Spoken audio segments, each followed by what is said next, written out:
Okay, welcome. We are back for the Between Stars and Suns episode 4. And great news, we have Eligos and Smoke together. Yay! Woo. And we lost Lord Oda. IRL had something to do. So, anyway, at least we have like the twain meeting. All right, wonderful. So, out of character, we're just going to have each of them give each other a personal quarters item because that was what was missing from the episode where we introduced Eligos. So again, I mean, you each can see the personal quarters items that already exist in your in the character keeper. So I don't know who has something ready to go for the other. And again, personal. For the personal quarters items, the player has veto or revision power over the item suggested. So go for it if somebody's ready.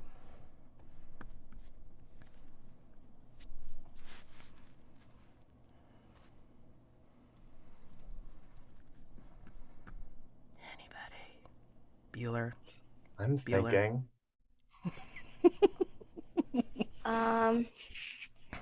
So Eligos's vice is comedies, right? Mhm. I was thinking a collection of ticket stubs from comedies he's been to or not been to. I mean, you can. Playbills for plays I've never attended. I mean, if it's for plays you've never attended, it's for plays you've never attended. Yeah, I know I, a I guy am not. like that. Sorry, What? I'm nothing. sorry, repeat. No, it's. I just know somebody who collects playbills and almost exclusively for plays he's never attended. It's very funny. Oh my god, yeah. All right, sure. Let's do that.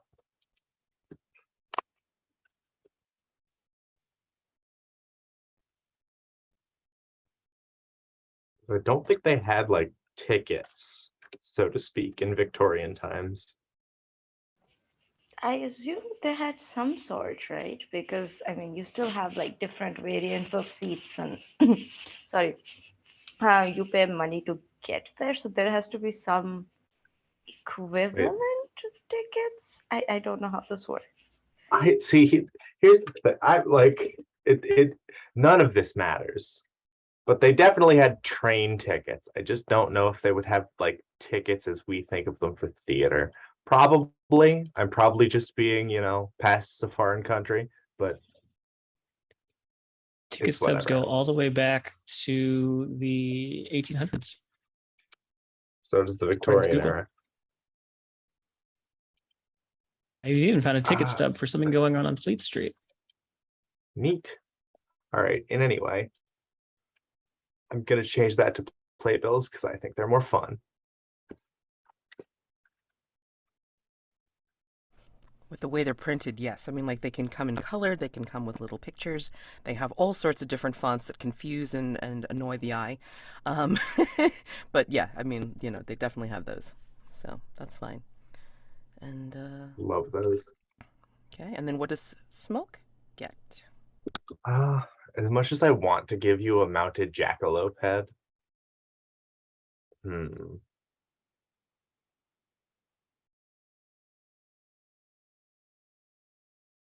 Give them a live jackalope. Live jackalope. What my first or my second instinct is like a stuffed toy, like a velveteen rabbit. But I think I like live jackalope way more. But how am I carrying it around? It's a You're live. not. I mean, you might be. It's trained to sit in your pocket. Jackalopes can be tiny. They're not real. How big is a jackalope? What is a jackalope? It's A a jackalope is a jackrabbit with rabbit with antelope antlers. horns. Yeah. Oh, they're mythical. I see. Yes, they are. The jackrabbits I thought are it pretty was. big. I thought it was an American animal. I was not gonna think too hard. North American folklore. So yeah, go. I mean, Okay, The I have. American Okay. colonizer managed to folklore. oh gosh, if you manage to stow one away with you and it's just happening to be at Hargrave House, I'm not surprised. It's fine. We can also Um, say that they're the size of those like kangaroo rats in Australia instead, so that it's tiny. okay. I mean, we're fighting monsters in Victorian England. This is fine. We're great. A live So, jackalope. would Yeah. you like a live jackalope? And I would like to know Sure. the jackalope's name. Oh, great. We have to give it a name. I Or it assume could be one of not those. Jack for Oh God, confusion. please no. Or oh God, too much confusion. No, I mean like what I would also suggest if you want to do this, because remember you have revision power over this, is like the jackalope stowed away when you came over across the pond. Ooh. So you discovered said animal in your stuff, quarters, whatever, and then you can like name it as you choose, or be one of those like the dogs that like the people that don't like dogs or just put up with dogs because it's like for whatever reason it's like they just tag on to the person that they associate with. So I mean maybe this is that jackalope. It saw you and said, like that human, all right, cool. Yeah, Oh so that's God. a possibility. I that's fine. The urge to just name it like horns or something, like just something absolutely obvious and ridiculous. It doesn't even have to be like something you name it now necessarily. Maybe it comes out in play. How about that? Oh, sure, that works. Yeah. Okay, so you discovered this creature in your stuff, all right? Okay, so recap from last time. Took a long time to answer 2 questions, which is great because everybody had theories going around, and it was wonderful to hear all of the ideas, and then put that out there for the resolution of one threat, which is creature of Cremorne Gardens. Mildred had empathized with the creature and convinced it not to attack any more people, to be like them, to examine them. So hopefully you won't We're have to head homegirls over now. to. Yeah, well, hopefully you won't have to head over to Cremorne Gardens or like at least the pier close to there too much. But I mean, like if you want to and make that part of your like your nightly walk, you can totally do so. I imagine. And then yeah, Lord Oda brought Smoke onto quite the adventure at the cathedral at St. Cecilia's, and just managed to consort with a demon, to put it lightly. And Lord Oda is getting over his ordeal in jail right now, from what we know from his mask of last time. And Smoke, I mean, I think you're trying to recover in your own way for this. And I think one of the reasons why Eligos didn't make it home last session, is because he was involved in watching some theater, which leads us to our next threat. The Palais de Gaiete is a popular music hall in the West End, providing an evening of drinks and entertainment for working-class Londoners and the odd group of more well-heeled patrons, slumming it in private boxes. There recently has been a string of unusual activity: gifts left in locked rooms, personal items of little monetary value missing, odd graffitied poetry in all but inaccessible places, and several near-miss accidents affecting patrons and staff. Superstitious performers whisper of a haunting, attributing the activity to the West End Wraith. Lady Pipewell, also known as Billy Bowman, the rising star of the Palais, fears that they are the target of an obsessive fan. The manager, Miss Lily DeVere, is concerned for the safety of her staff and patrons, but wary of spreading panic. She has approached Hargrave House for a discreet investigation. So, Eligos, because of your love of theater and such, how did you first meet Lily DeVere's parents? And what tale of your exploits did they share with their daughter? Why do you still harbor a lingering suspicion that their deaths were not all they seemed? Ooh. Hmm. You should have warned me about this. I could have come up with something better. Sorry. Half the fun is in the improv. Yeah, but I'm not warm yet. We'll get there. Doesn't have to be complicated. Where did I first meet her parents? I mean, I robbed them blind, obviously, but is she rich? What are we thinking for? What was her name? Fuck. Lily DeVere, she's the manager of the Palais de Gaiete, Okay. the music hall. All right. She sounds rich.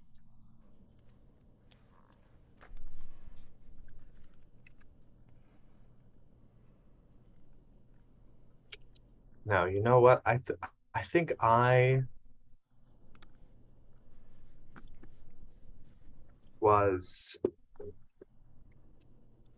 this I was like a groupie, I guess, like a paramour for one of their stars when her father ran the opera house. And stories wise, hmm,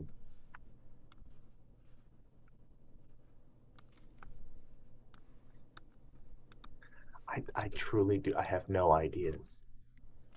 Head empty right now. I'm sorry. That's okay. That's all right. This is why we play. So, but you do have a connection to the family. So we're going to say that that is something that, you know, you would have an in for why Lily is coming to Hargrave House for sure. Okay. Let me just try to get rid of some of this slash stuff out of here. All right. So I put it into the summary section of the threat tab, so you can see it. Mull over it if you'd like. So I'm going to post it in the West End Wraith. All right, great. So the question, there's a threshold question. Let's see if I can copy this. Come on. So, is Lily DeVere or Billy Bowman, also known as Lady Pipewell, the target of the Wraith's obsession? And does the Wraith seek to help or harm them? That is the threshold question for this threat. Complexity 2. And so that will unlock the next questions, the next appropriate questions. Okay? So, is Lily DeVere or Billy Bowman the target of the Wraith's obsession? And does the Wraith seek to help or harm them? Complexity 2. Okay? And so, and as with most of these threats, there is a threat mask. And actually, this is unique because there's actually 2 masks associated with this. There's a mask of comedy and there's a mask of tragedy associated with this threat. Okay? So, you can check out the Palais de Gaiete, of course. There's different places in the Palais to be able to check out and investigate to see if you can get any clues about this wraith, and then people to talk to you at the theater itself, at the music hall. Okay. In general, of course, the Palais really is like comes alive at night. So what they're really doing in the daytime is like cleaning up or just getting things set up for the evening show. Okay. So that's a choice. And then you have still the St. Cecilia's Gargoyle. You answered the threshold question of what gave the entity life. Excuse me, what entity gave the gargoyle life? So you answered demon. And so the question for the opportunity is what is needed to capture and banish the entity, which is a complexity 4. So you have, I believe, only one clue for that right now. Okay.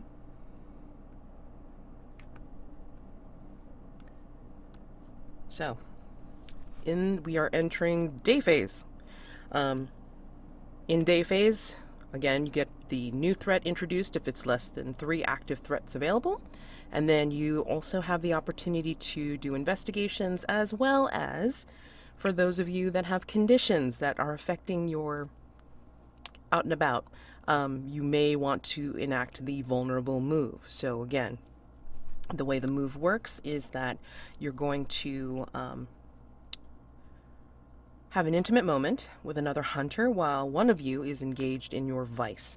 And then you can both clear an appropriate condition.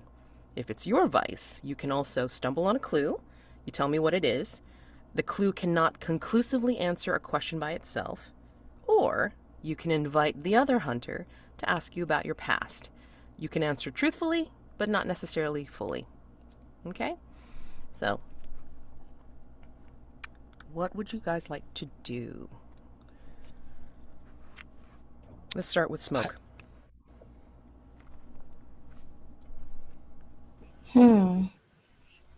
I don't want to do a vulnerable move at some point today, but I mean, when I said today, I mean the day phase. But I think after like last night's events, Smoke maybe wants to go back to the what is that place called? The cathedral or the church? What, I forget. What is it? Is it a church? Is it a It's a cathedral, yeah. Yeah. Yeah. I'm only going to do this once because it's like I am a very tender-hearted keeper, I will say. It's like, you may want to do the vulnerable move. It does have an effect on like how you roll. Yeah, Well, I know. I was going to say if Smoke didn't mind, because I would love to do a vulnerable move, but I feel like great. because Mildred knows now that this is a demon, she's more concerned about it than she was before. So I think that she would want to talk to Smoke about that, and then go to the cathedral, or maybe we could do the cathedral, like the trip to the trip to the cathedral could be the move itself, and then investigate together. Yeah, sure. I mean, we can do the vulnerable move while walking. Are you okay with that? Yeah. I don't want to like steamroll you. Yeah, we can do the vulnerable move while like basically while walking. That works for me. Okay. I mean, Yeah. basically, I was just not sure someone would want to start off with a vulnerable move, so I was just holding off on that. Always.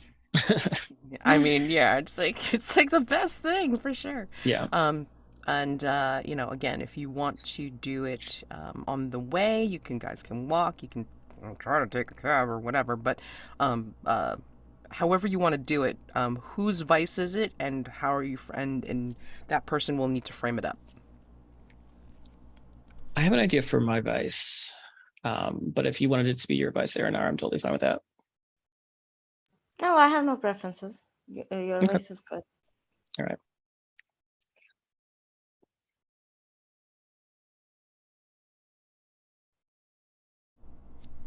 So I guess Jack. I mean, like if you already have an idea. I was waiting to see if Eligos was going to do anything. If he had any plans for his day I phase. mean, I don't have any conditions, do I? I should check. I mean, you shouldn't because you weren't here last session. So good for you. Yeah, well, it happens. Yeah. So No, it I does guess happen. I'll be investigating the theater. You can, yes. And then I just want to remind you that because of your position and like the employer move, you can only ask to have a vulnerable move with Mildred. Yes, with Ms. Bloom. Okay. Anybody else can have a scene with you. They can ask that, but like you can only request scenes with Mildred, I believe, for vulnerable move. Okay. All right. So, Ms. Bloom, why don't you go ahead and frame it up for your vulnerable move, and then at a sufficient interval, I will flip over to Eligos. Sure.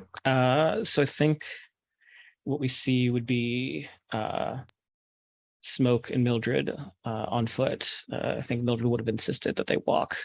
It's a decent morning out. It's not too gray out. It's a nice and balmy early morning, or not early morning, like mid-morning. But on the way, because this is a cathedral, I imagine there's maybe like like a religious kind of school, like a, like a Catholic school or something like that for boys nearby, or girls, or any gender. Could be. I'm not sure how the schools worked back then, if they were like divided or if they were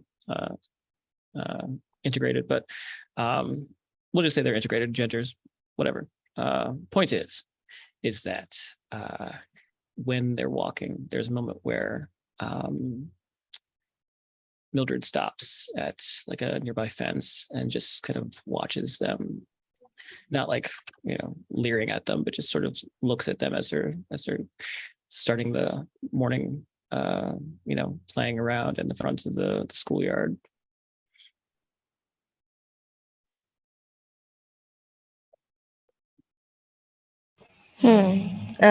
Yeah, I think Spoke is going to be, well, first a little surprised because Mildred just sort of abruptly stopped, but then they're gonna sort of notice and, yeah, like quietly watch as well, not quite understanding what Mildred finds interesting, because to Smoke, this is very much a sort of a regular thing.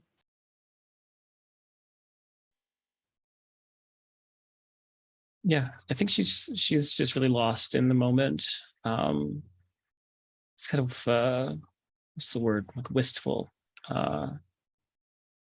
There's nothing like, there's nothing malicious about the way she's looking at them. It's more like, and I think that maybe because you have like those kind of enhanced senses, that you pick up on like this like sense of longing and sense of like almost envy, but not in like a negative way.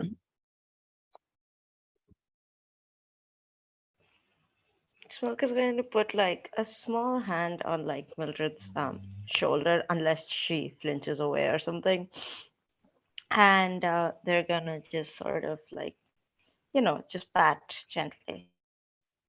Oh, I'm sorry. Uh, I got distracted.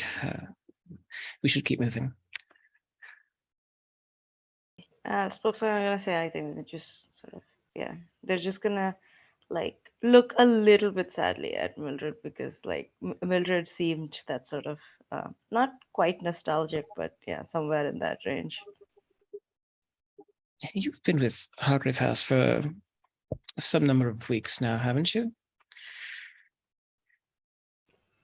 Yes. Have you ever met a detective inspector by the name of Pettigrew? Kind of a stoic man, push broom mustache, very dense looking. I think I've seen him on one of his visits to Hargrave House.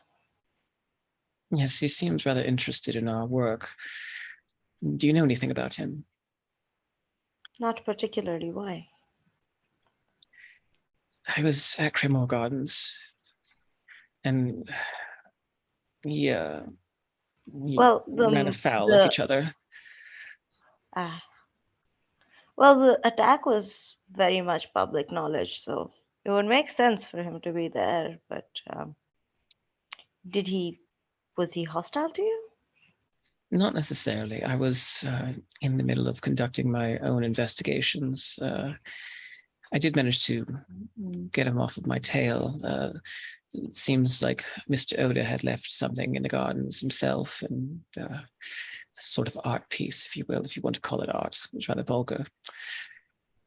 But he did seem interested in and promised to revisit Hargrave House and myself in particular at some point. Just wondering if you knew anything about him that might help me to dissuade him to get him off of our scent. Well, I don't yet, but this visit promises to be interesting. If I'm present, then I think we'll find a way to dissuade him enough. Thank you. It looks like the cathedral's not too far off. Shall we? Yes, we better hurry after I wonder what mess is left in there after yesterday's You ordeal. don't have to tell me the gory details. Oda not being present this morning's meetings is evidence enough of the kind of thing that I'm sure transpired last night. But how do you feel, having seen what you saw? I'm not quite sure. I think, well, I can't say I entirely approve of what Lord Oda did, but I think I can see the appeal in it. And, well, it is a somewhat effective way to gather information on an otherworldly creature. I can assure you that there are other ways. It's just that I think Mr. Oda has a preference for darker things, and that kind of flirtation only leads to dark places. And I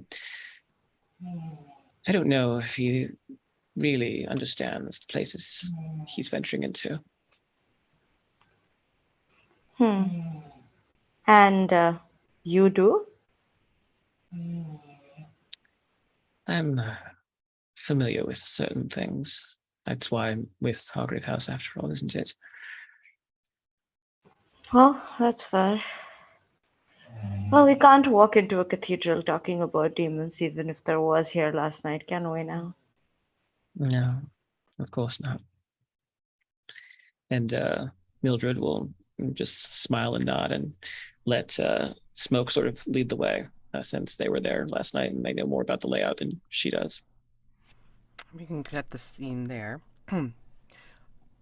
Let's look at conditions. So, obviously, Mildred, you can wipe marked by DI pedigree after having like relaxed with doing your vice, and like you're feeling probably like a little bit more circumspect about it. So, not as much of a worry. I mean, unless he rears his pushy, detailed head in there again, I mean, like, you don't have to worry about it. Smoke, what do you think is the appropriate condition that you can remove here? Deranged or agitated? I think I'm still a little agitated, Okay, but I think I'm going to remove drained. that's fine. Yeah. I just want to point out, it's like you can, if like rendered in the midst of investigations or what have you, if you want to call for another vulnerable move later on today with, say, Eligos or what have you, you can totally do that, Try to line it up before Dusk phase, all right? So, I mean, Right. it's just something to consider. It's like, to try to keep your conditions clear, and I'm gonna make that known out of character to Ben when he comes back, because you don't want to be in the 3 condition club. I mean, if you can at all help it, my gosh. Although it seems like he's trying to burn through his masks at an alarming rate, so I'm not sure what his plan is. Don't know what his plan is. He's got a plan, I'm sure. I don't know what it is, but he's got a plan. I don't see it. It's like he's just burned through almost all of his masks of the future, and I'm like, dude, we know nothing about you almost. If I had to guess, he wants to kill the unkillable because he thinks that sounds fun. Probably. Yeah, I mean, I've And seen the stuff he's dramatic. written It for sounds dramatic. this. I think that's the Oda is goal. very I don't dramatic. think it's Oda Very is dramatic. incredibly dramatic. And what's more dramatic than dying? Dying an enigma. I guess, yeah, I can totally see it. All right, great. Mm. All right, so yeah, we'll leave off there for a minute. So in this particular thing, I switched to Eligos first, and then in that time, Ms. Bloom, if you can decide what your bonus is, whether you want to stumble on a clue or if you want to ask, invite Smoke to ask you something. Yeah, let me see how many clues we have. Just so we one only for have the one, yeah. Mhm. I don't know. I'll flip I'm us. open to either. I'm open to either. Think about it. I'm gonna go over to Eligos yeah. while you're thinking. All right, so Eligos, you, you were basically making the comedy or theater rounds last night, I guess, from you know, after talking with the kid over at the cathedral and such. So, do you have any idea, like, what you saw, or did you like spend most of your time at the Palais de Gaiete, which is why you know about their troubles, their current troubles? I mean, what would I have seen? Sorry. It's a Phantom of the Opera situation, right? Pretty much, I would say that's pretty much the closest for sure. So what would I have seen at last night's performance? That's an interesting question, I would say. Let me see what they would have had.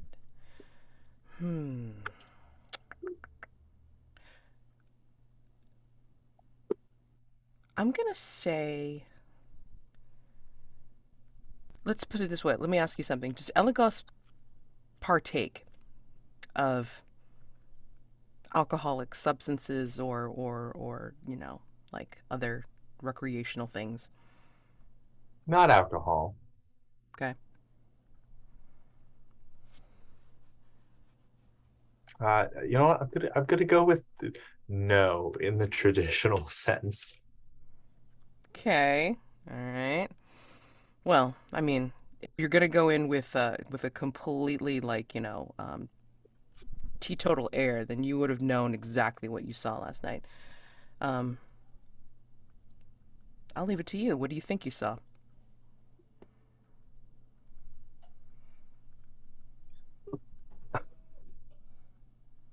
I mean, it was Make it very up. strange. There's nothing precisely, nothing precisely happened, but every performer, and especially the stagehands, were so afraid. At one point, someone threw a tomato, and I thought a bomb went off. Yeah. It's And dead I will silence say, for nearly 5 minutes. yeah. Well, I will say what you did see is that you remember specifically there was a single moment of perfect silence after Lady Pipewell finished a romantic aria in an otherwise bawdy section. It was like this was the breath of ethereal air that happened, like after, the particularly raucous scene happened. But then when you come back into the theater or towards the theater in the morning, you overhear some of the crew talking outside of the theater, I guess during a smoke break. And they're talking about how it's been difficult trying to take off a message on the house curtains. And do you go up and kind of ask them what they saw? Yeah, sure. Yeah, so they're like, puffing away, and then you come upon them, and then they're like, "Hey, I saw you last night, mate." It's like, "Did you see? Did you see the performance?" Yeah? It was great. I mean, like, Lady Pipewell was amazing. But I mean, we found something this morning. What was it? There's a message scrawled in some kind of grease something or other. I mean, could have been like the grease paint. Who knows? It said, "Love never dies." Well, that's it's right now ominous, isn't it? It's quite ominous. I mean, it's creeping us out. I don't know what's gonna. It can't be the first time. It's got to be just you're running away with John trying to get his rocks off, as it were. Shh. Be more respectful. There's a wraith about.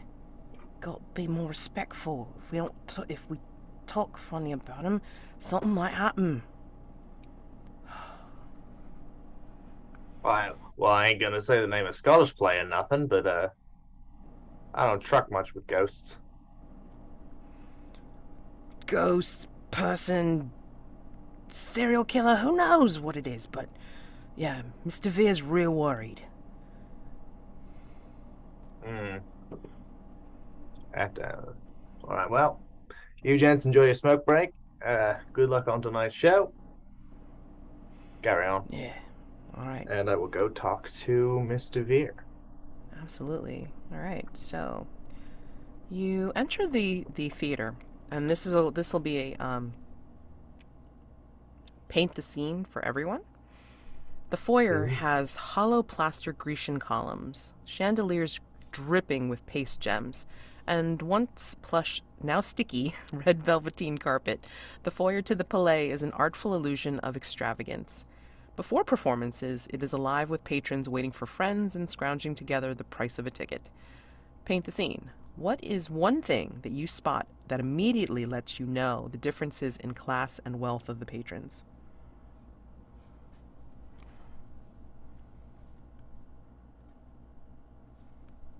I mean, them high-class folks have got smells on, ain't they? I'm sure perfumes and colognes of all scents and strengths. Sorry, Some are natural musks, unlocked the Cockney. It's gonna stay here. Please do. There's like opera boxes up on high. And the entrances are these carpeted staircases, which are remarkably not sticky, but they're always guarded by like an actual metal gate. I think you can see all the women, at least, of like the upper class, all have like their hair done a certain way, which is like, you know, the style for today or the style for this week. And all of the lower class women have like their sort of hair is either relatively open or done up in an easy, simple way, nothing of that elaborate 3 braids tied up into a bun situation. But all of the women who come from richer families, you can see they're sort of like, it's almost as if they coordinated. Very cool. All right, so back to Smoke and Ms. Bloom. So, what was the decision for the bonus? I'm going to give you a clue. So, yeah. Oh, great.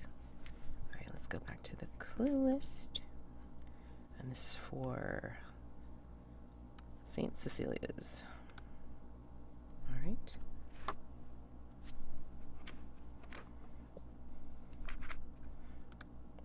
I'm assuming that's what it's for, right? For St. Cecilia's? Yeah. Okay. So I think when the two of them are walking up, Smoke is taking the lead. And as Smoke is heading into the cathedral, Mildred is following, but she's stopped by something that she sees in the grass near the entrance. And she looks at it for a little bit, but she pulls out of her handbag like a little handkerchief. And she walks a couple paces and reaches down and she picks up a perfectly dismembered eyeball, but it seems to be coated in some like thick milky white substance. Okay, great. Fabulous. Okay, so you find yourselves in the well, do you go in right away? I mean, like, or do you want to look around the cathedral first? Just to remind you, let me see. Let me go back to here. The cathedral is ringed or surrounded by, I should say. It is surrounded by what's known as, come on, you. Sorry. I apologize. I thought it was pulled up, and it's not. Fabulous. Gargoyle.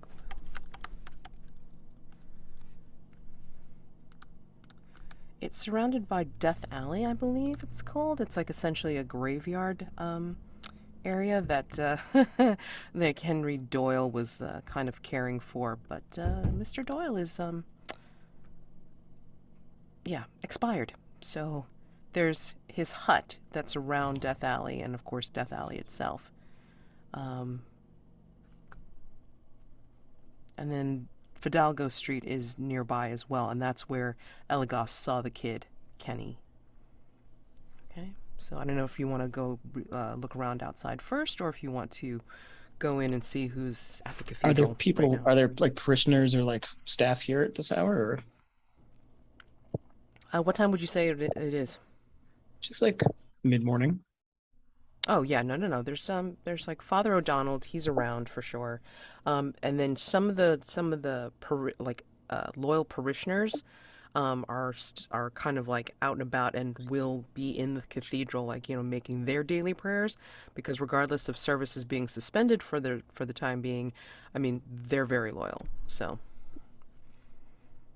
Does Smoke have any initiative or any kind of idea that what they want to do?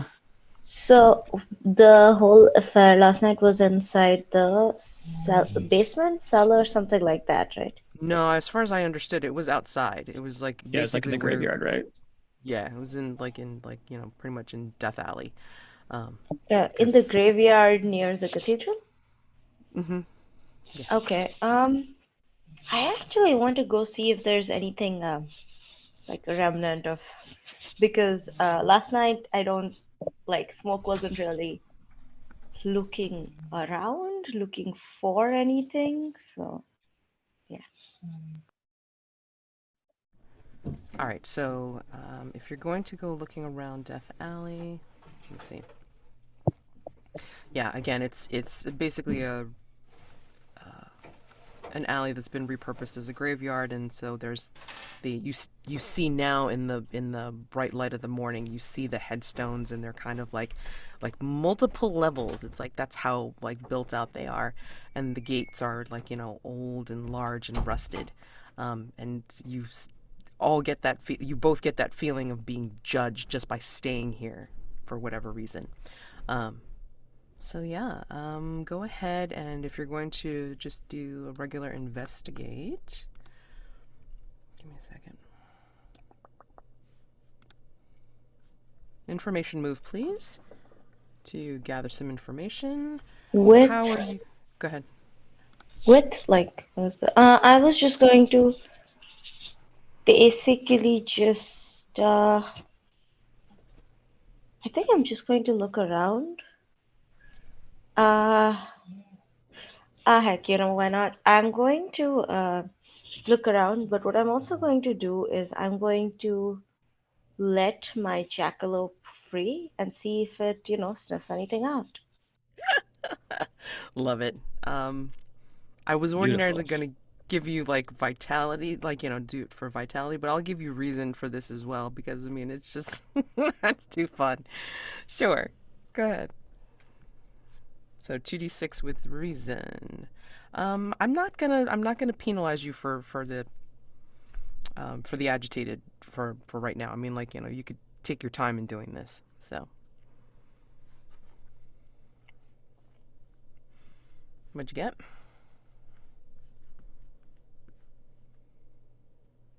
At 11, apparently. Nice. All right. Yeah.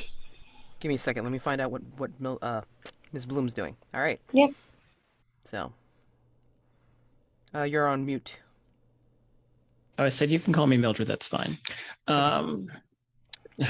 No. So since it looks like Smoke has gone off to the graveyard, as remiss as she is, she will go to Father Donnelly, since he seems to be the only person of authority here, and she will introduce herself. Okay. All right. So Father O'Donnell is the Dean of St. Cecilia's. When you go in to see him, you're basically looking at the cathedral, of course. It's like, I'm going to have this be a paint the scene as well for everybody. It's like when you go into the cathedral, what kind of sense do you get within? I mean, we already know that it's a cathedral for the people, so it's not necessarily, just made for like the rich patrons and such. I mean, it's made for the people that actually want to come here. But like, what kind of feeling do you get when you enter into this space, Mildred? Specifically you. Oh, for Mildred, she hates it. She sees all these kind of visages of saints and martyred Catholic icons, and even seeing Christ on the cross, she just sort of shudders. Hearing some people reciting hymns and Our Fathers, just kind of makes her skin crawl. And even approaching the father, it's just there's a sense of there's only a sense of like judgment, but there's like she's almost too uncomfortable to be bothered by that. So would you say your feeling is of discomfort right now, or is it like, kind of like a chill, like an atavistic chill? It's it's more like discomfort. It's like it's like anxious. She's anxious to get out of there. All right. Yeah, take the condition anxious. Okay. So when you seek out Father O'Donnell, he's like doing his paces inside the cathedral. He's dressed in simple priestly attire, so he's not like in ceremonial robes or anything like that. And when you get near him, you see his exhausted, sleepless eyes. He's a faithful man, but I mean it's been rough with what he's found in the past few days. And you get the distinct smell of like cigarette smoke. It's like he's also been quite nervous as well. And he reaches out to you, seeing that you're new, and says, "Ah, welcome to Saint Cecilia's. How are you? You are so very, very welcome to be here. How can I help you?" She is got her hands like clasped on her handbag just in front of her, and she's keeping like 6 feet away from him.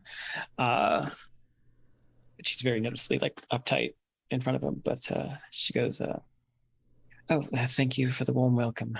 My name is Mildred Bloom. I'm actually here on behalf of Hargrave House. I'm not sure if it's." Yes. No, I had come and I think I spoke to your rather attractive colleague. I mean, very handsome man. Oh my goodness. He happened to answer the door, and I was telling him all about this. Yes, it's been quite difficult having seen Wesley's body, and yes, there's been other tales that I have heard, and I am so very sorry that I did not deal with them sooner. You are a man of faith, so I don't have to ask that you believe in the darker things that roam in the corners of this world, do you? Do I? No. People always talk about how God works in mysterious ways, but they quickly forget that the enemy is just as obscure. And perhaps I speak of myself as well. Yes. Well, I don't want to shock you, but I did find something in your courtyard regarding, and I think that it might be something related to this problem that you have expressed having. And it's with that she very carefully opens her handbag, and then with her handkerchief presents the eyeball in front of him. Do you know who this belongs to?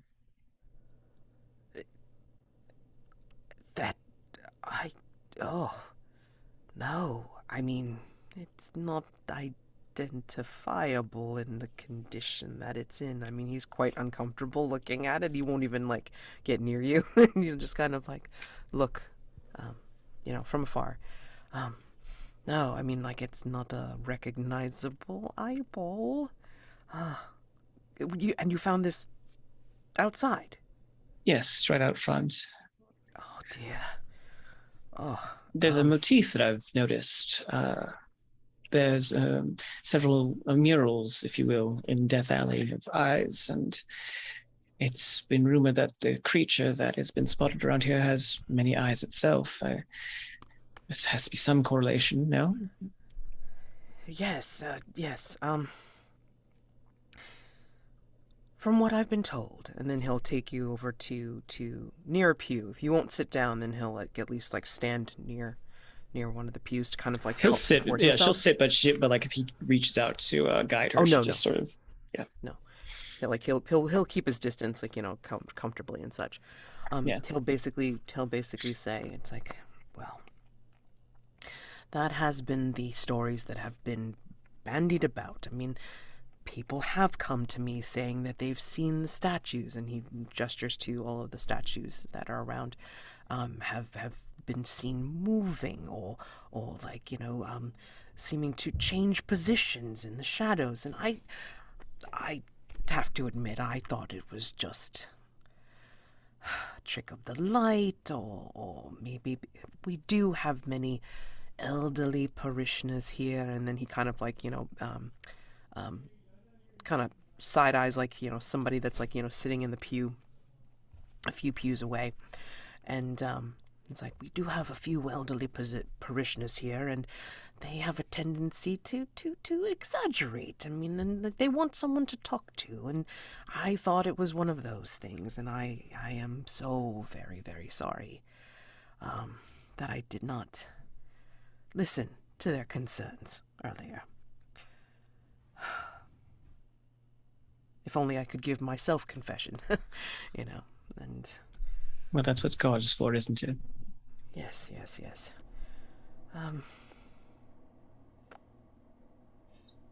And with this, I'd like to make the information move, if you don't mind.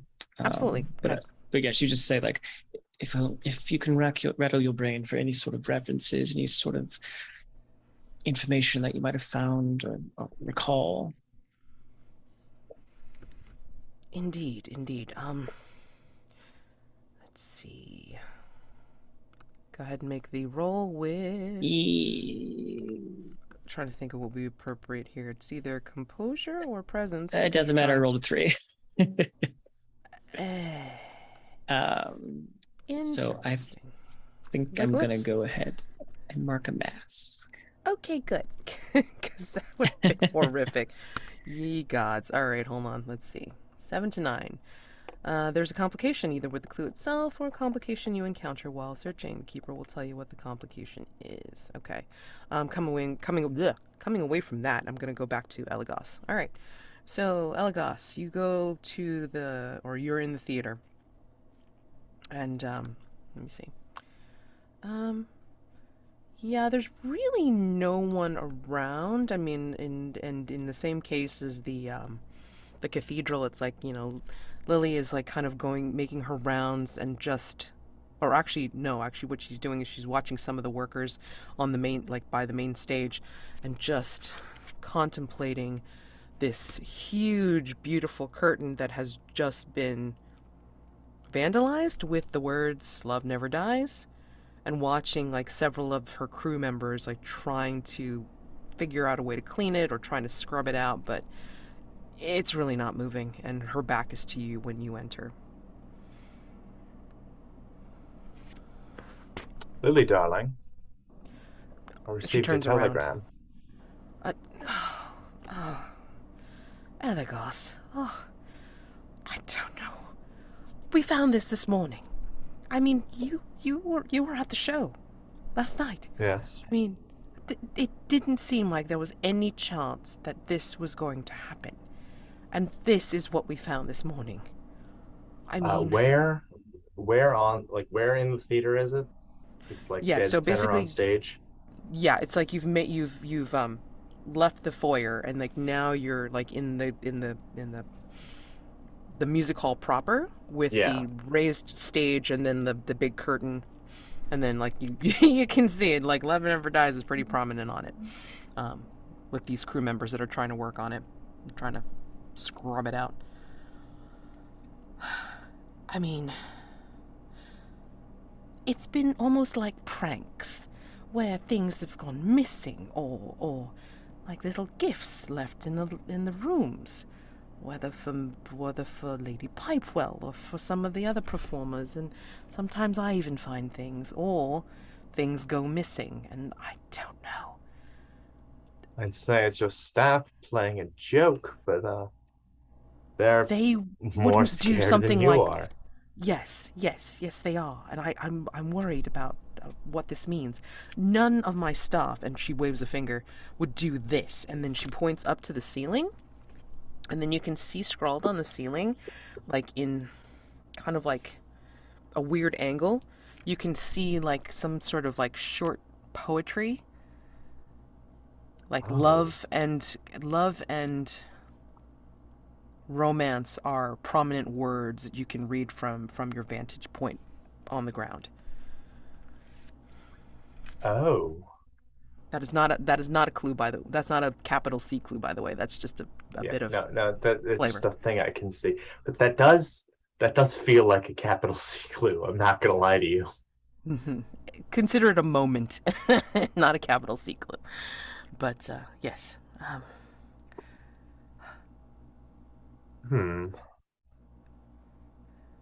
mean, if you and all your colleagues could, I don't know, just see if you can figure out what's going on. I'm worried. I'm very worried that we're not going to be able to safely hold the next show. So.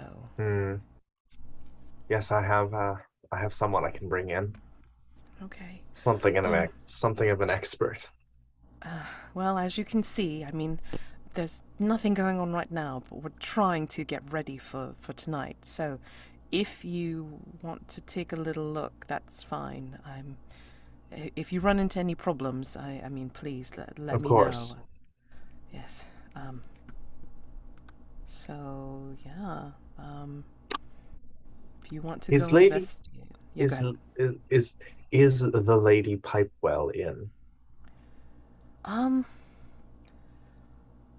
Well, as you know, the show ran quite late last night, so I think she's taking her constitutional elsewhere for now. I of course cannot. I am not at liberty to give out, where she's staying. Just so you know, and so Of course. she's resting, of course. So she'll be in later, before the show actually starts. Well, then, So a yeah. few more questions for you. If you had to figure out a first incident, would you say it coincided with anything? The start of this run, staff changes, a particularly grisly murder, or anything?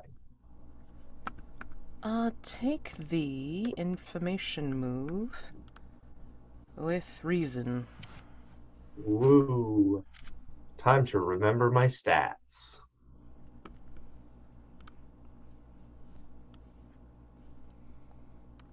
And that's what character keepers are for. Yay! Yep.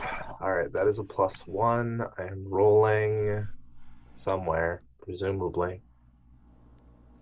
I'll just roll with dice. 2d6. You can't stop me.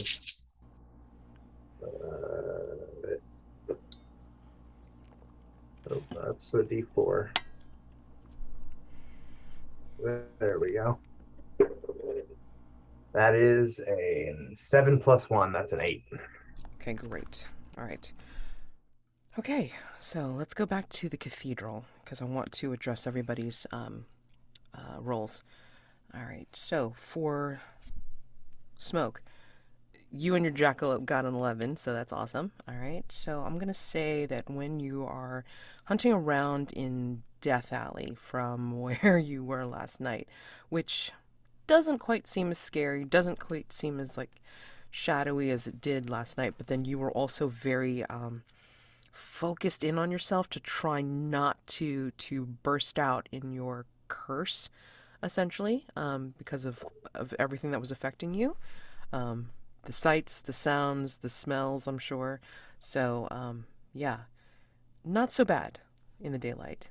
And what you find, what you find could be very interesting to Mildred, because between you and your jackalope, you find a tome of blasphemous rituals. It was half hidden behind one of the gravestones.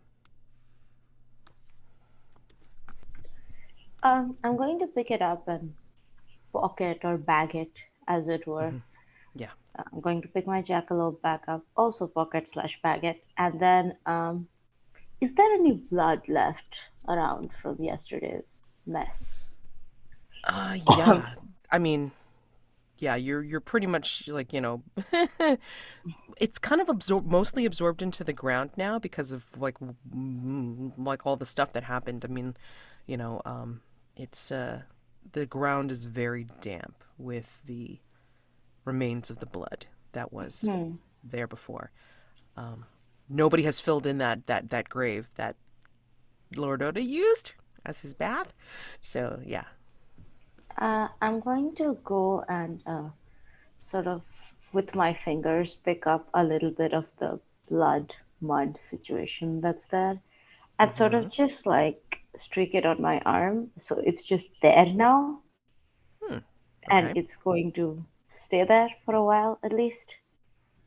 I have plans. We'll see if the like if I can make the work. Okay.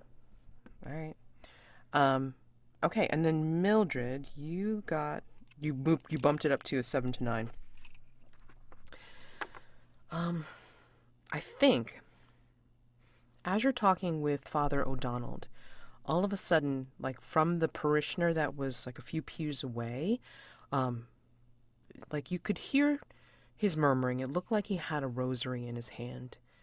And then, like, all of a sudden, he starts to scream and be, oh! And then, like, he starts to get up from his seat and from his genuflection and then just get a little freaked out. And he starts pointing at something that's, like, on the pew beyond him. So, it's definitely Father O'Donnell, like, turns around and then goes to investigate. Do you follow? Yeah, same. So, the older fellow is clutching his chest and just like, it's right there, Father O'Donnell, it's right there. And what you find is a severed, dried hand clutching a crucifix. Oh, fun. Severed, dried hand clutching a crucifix.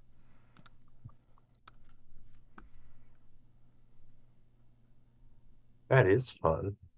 Yep. All right. Let me flip over to Eligos real quick to give you your clue. All right. So, and this is with you talking with her, correct? Yes. Okay. Just want to make sure I give you the appropriate clue here.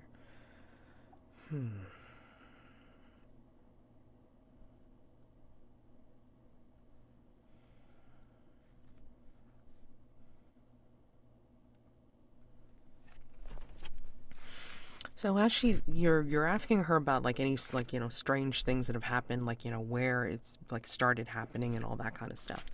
And what she ends up telling you is that in the dressing room, someone found a script that was written, like no way of telling whose handwriting it was. I mean, it's like nothing anybody recognized.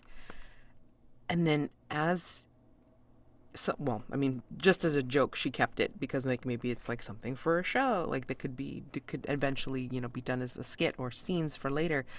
But it actually bears an uncanny resemblance to the current situation. So it's like somebody's writing like what's been happening, or somebody's enacting what has been written. However All you right. want to consider that.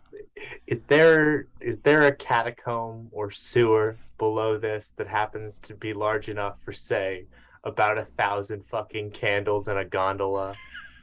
I mean, come the fuck on. I don't know. I mean, like, are you going to Did the find out? That's the chandelier question. malfunction? I should have made the chandelier malfunction. It would have been funnier.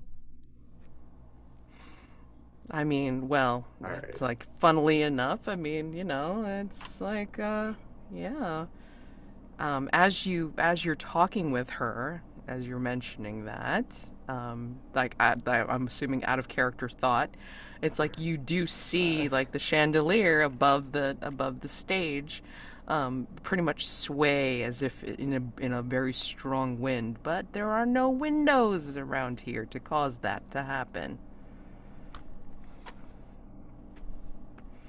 This So, all seems quite impossible. okay. So I'll have to yes, ask her about. I'm going to ask her to see the like if there are crawl spaces. Like, is there any way for anyone to get above the chandelier? absolutely. There is. I will tell you right off the bat that there's the section called the gods. It's a precarious set of catwalks and rat lines running above the stage. Very vertigo-inducing distance above the stage, I will say. So if that's something that you're considering, then it's like, you can go up there, but just know that like it's high. It's high above. So High enough that like a person could stand up there and write, for instance, poetry on the ceiling. well, maybe they could. Ooh. Okay, well that far less impossible. Yes. So anyway, let's go back to the cathedral. Okay, so wait. Okay, so okay, and you guys got the severed dried hand, right? Yeah, Cool. I had a question though. Was go ahead. anxious my condition from 7 to 9, or do I get another condition for the 7 to 9, or a complication? The complication is like how it's found. The parishioner's freaking the hell out now. But he looks like he's about ready to have a heart attack. Yeah. So yep. Yeah, the guy is gasping for air. He's like freaking out, and he's like, Father O'Donnell, what does this mean? This is insane. So Mildred will just reach down and look at it as if just kind of like appraising like a glass or just a regular object in front of these two hysterical individuals, and then realizing what it is. She's kept the handkerchief in hand, so it's not like she's touching it, but she'll Right. tuck it into her handbag. Oh, Father O'Donnell, thank you for your time. And she looks to the other person, and there's a moment where the parishioner, like their eyes look like they want Mildred to say "God bless you" or something like that, something like to reaffirm the fact that they're of the faith. But she just kind of gives them a bit of a stink eye. Good day, and then just darts out and begins to head to meet up with Smoke. Okay, no problem. Let me see. There's like and before, like, as you're leaving, Mildred, what Father O'Donnell is going to do is he's going to say, may God bless your efforts in trying to help us solve this entity. I am always here for confession if you need it. Thank you. Doesn't matter which god. He just gives you this look of, what? Good day. And she turns out. Yeah, I mean, like, and as you leave, I mean, like, basically the camera can see his very, what, expression on his face following you out. But that is a special rule for this particular threat. While this threat is active, any hunter can partake in confession with the father once, and that will remove an appropriate condition. Okay? So you can basically take like a vulnerable move with the father. Yes, like exactly. Once. Okay, cool. Yeah, once, and then you can, while this threat is active, then you can totally do that, and then you can clear the condition. Okay. All right. So, and then joining Smoke. All right. So aside from doing that blood smear thing, Smoke, I mean, is that apparent, or did you put your sleeve over it? Yeah, I put my sleeve over it, so it's not apparent to anyone else. Okay. The jackalope saw it, probably. Where do I want to go? Mildred's not here. So I mean, you do hear, like, you, while you're out, you do hear that surprised and anxious shout from inside the cathedral. But you know it's not Mildred, so you're like, eh. yeah, probably like, eh. What else is here in this alleyway? Yeah, I mean, it's basically, hold on, let me just go ahead and set. Okay, so again, this is Death Alley, so it wraps around the cathedral. It is an alleyway literally that is repurposed as a graveyard, right?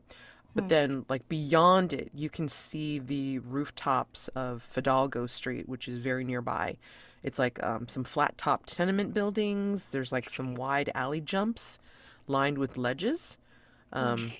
So people can access from that street, like from the rooftops, basically. Interesting. Hmm. Well, I could. So the grave that Lord Oda was in, what is it looking like right now? Again, it's like it hasn't been filled in. I mean, like the blood or the moisture has soaked into the dirt. So inside it, it's like you can see like very damp earth, um, Blood and mud. blood mud. Yeah, blood mud, and then probably some feathers, some leftover feathers from the demon. Oh, I'm gonna pick one of those up, definitely. Um, if I haven't already. And I think I'm going to head inside, but what Mildred saw was in the main sort of entrance itself, right? Like the first room. Well, the main room, like so with all the pews and the altar and such. So Okay, yeah. so I am going to start heading there, but not head inside. Like I'm going to go to the door and sort of peek in, Okay. see what I see. Okay. And before you guys leave the cathedral proper, do you want to do any more investigating I here? do, but I want to do it inside, like inside Okay. from the main room. Okay. Well, I mean, I'm going to say that, I mean, these are, you would go into the cathedral. Hmm. There's probably a foyer with like hallways off to the side with like, nooks and crannies, like, surrounding the main pew area with the altar. So, I mean, like, I'm picturing my old church, which wasn't the cathedral necessarily, but it was like shaped like this. So, like, big ass box with like hallways around the main area and then leading to the back rooms and such. And then, of course, the main area with the pews and the altars and all this where the services would be held. Okay, with the high ceilings. So, you could essentially be in the foyer slash hallway area if you want to kind of like hang and wait for Mildred and do I think whatever I'm you want to do. actually going to go into one of the offshoot rooms. Pretty much Okay. sort of pick one at random that seems interesting and keep walking. Yeah, I mean, it's probably going to be like some either a vestment room or like maybe where the choir like gets ready to come out of like when they're ready to go into the church for the service. Um, yeah, I mean, plain rooms, serviceable utility. Not really offices because those would be more in the back. Um, but yeah. So, would you like to investigate here? Yeah, And I'm just going to look around, see if there's anything at all that looks demonic, unusual, symbols, blood, strange books again, anything like that. okay, so information move, and then you can do this with research. I mean research. um, reason. Sorry, getting all my games mixed up. It's great. 7 total.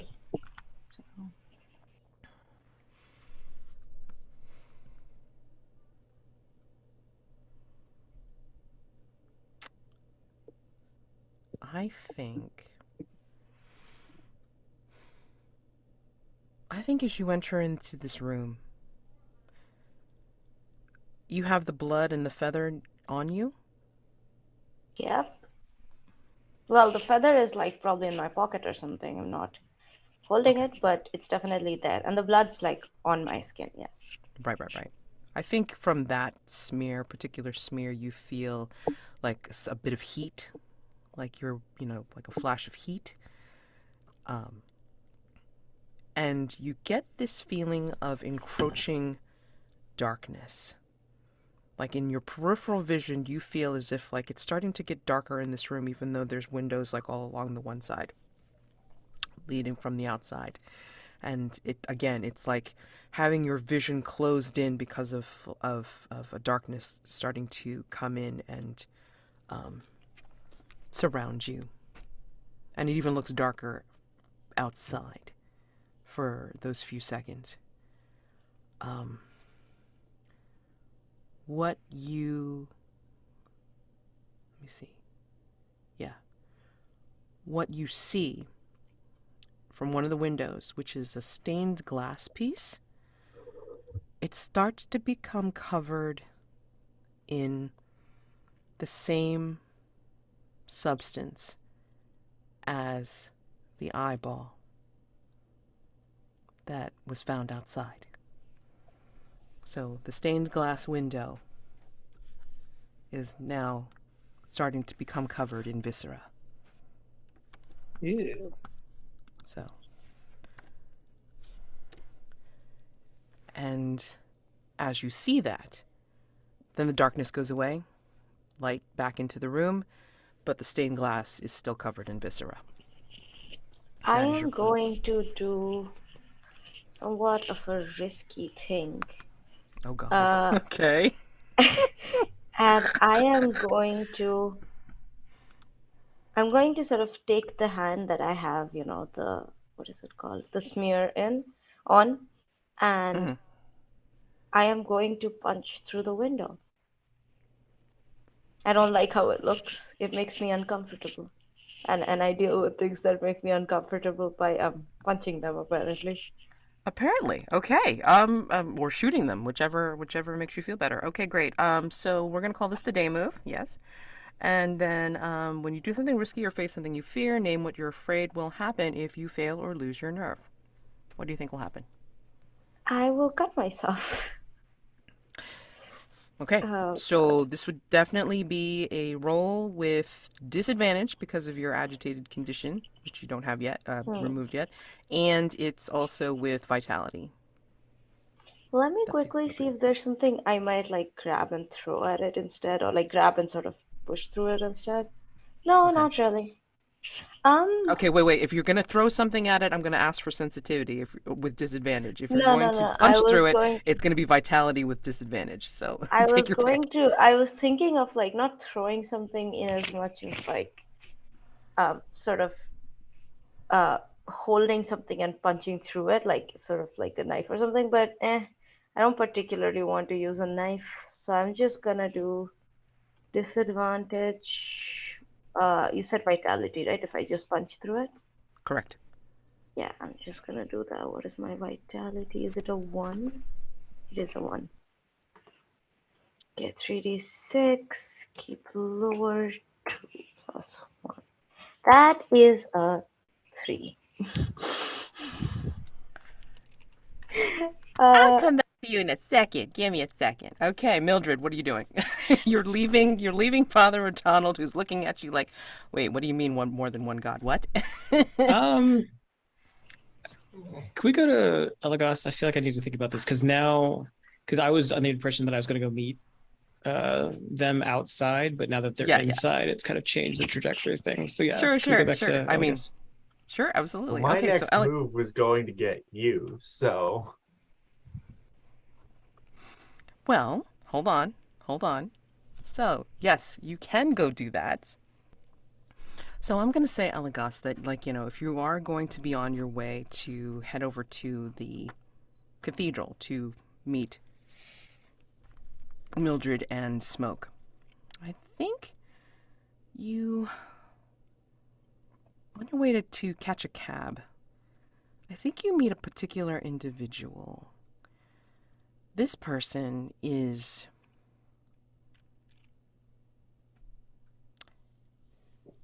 tall, kind of in his 30s, but very whiskered.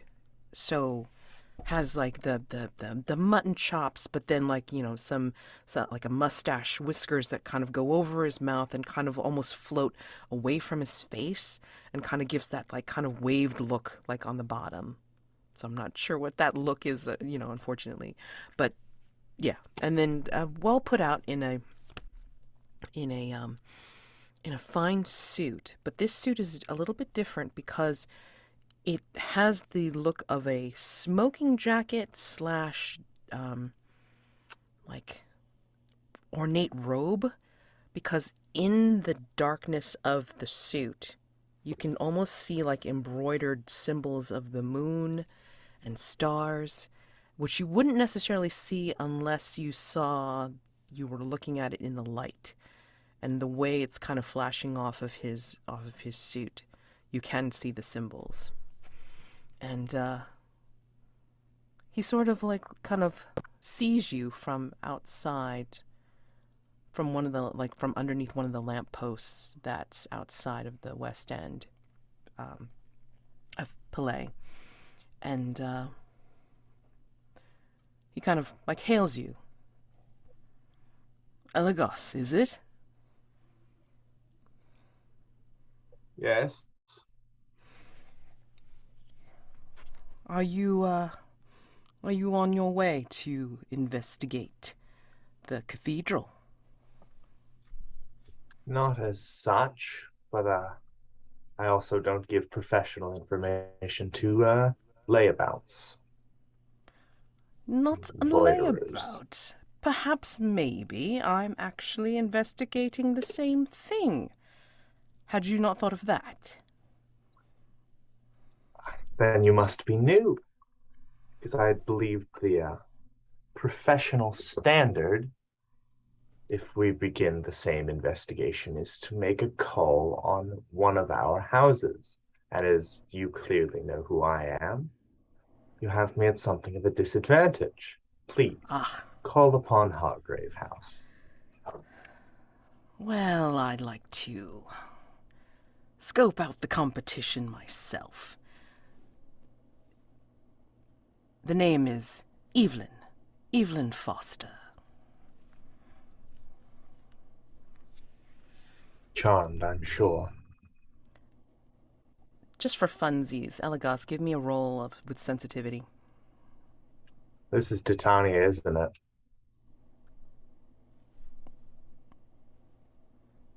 Oh, right. I'm using physical dice. Where did they go? 2d6 plus sensitivity. All right, we're going back in the bag. My sensitivity is 0, which is extremely funny.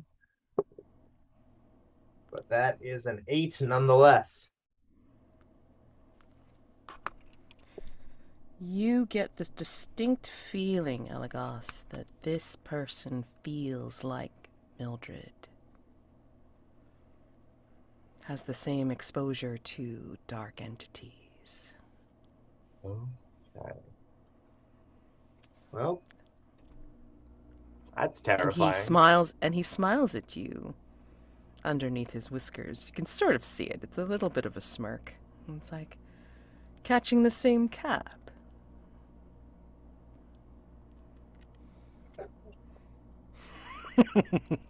Sorry, I just saw Jack's message. Slayed me bodily. If you insist. I don't have to, but it would be interesting to meet my counterpart per se.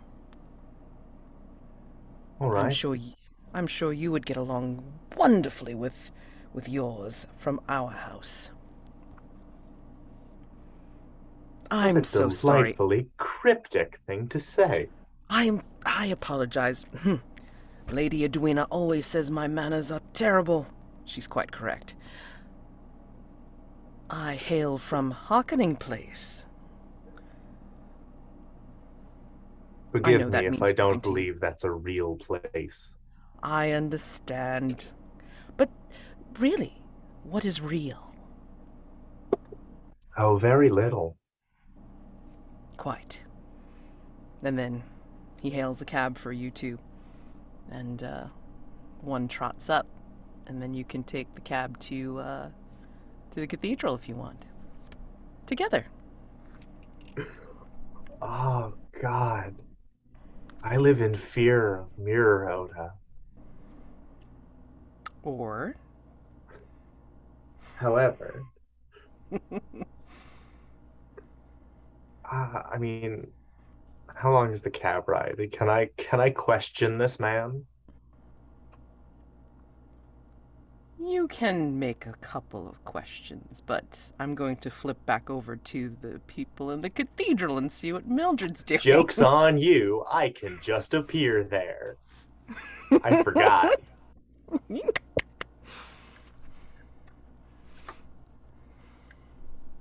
So, Mildred, Yeah. what are you doing? I mean, as soon as I hear, because I imagine unless they went somewhere farther off where I wouldn't be able to hear the sound of glass breaking, that I would be able to hear it, right? Oh no, you definitely. I mean, especially because it's like, again, you're heading out of the main hall. I never remember what the hell it's called, and then Yeah. into the hallway where all the classroom slash utility rooms are. You will definitely hear the glass breaking as Yeah, smoke punches. So once I hear that, I'll break away, making sure that no one's tailing me. But then I'll very carefully open the door, and what do I see? Smoke. Inside the room I'm in, right? I think I was. Oh, something I was going to do. I was going to bump up my thing to a 7 to 9. Okay. With a mask of the past. Okay. Yes, I'll just mark it and we can narrate it later. Yes. But I think what you see is like, I think I am still like a little injured. Like my knuckles are definitely more than bruised. Like maybe there's little glass cuts, whatever that's called, on them. And I think the window is shattered and partly on the inside floor, but mostly probably on the outside, whatever floor is on the other side. Yeah, I don't know how the viscera sort of behaves, but well, it's sort I mean, of it's still What do- it's still coating the window the pieces broken that are pieces. left. Right. what are you doing? Yes. What are you doing? This window suddenly turned cloudy, and something about this room made me uncomfortable. I didn't like it. So you decided to smash a window.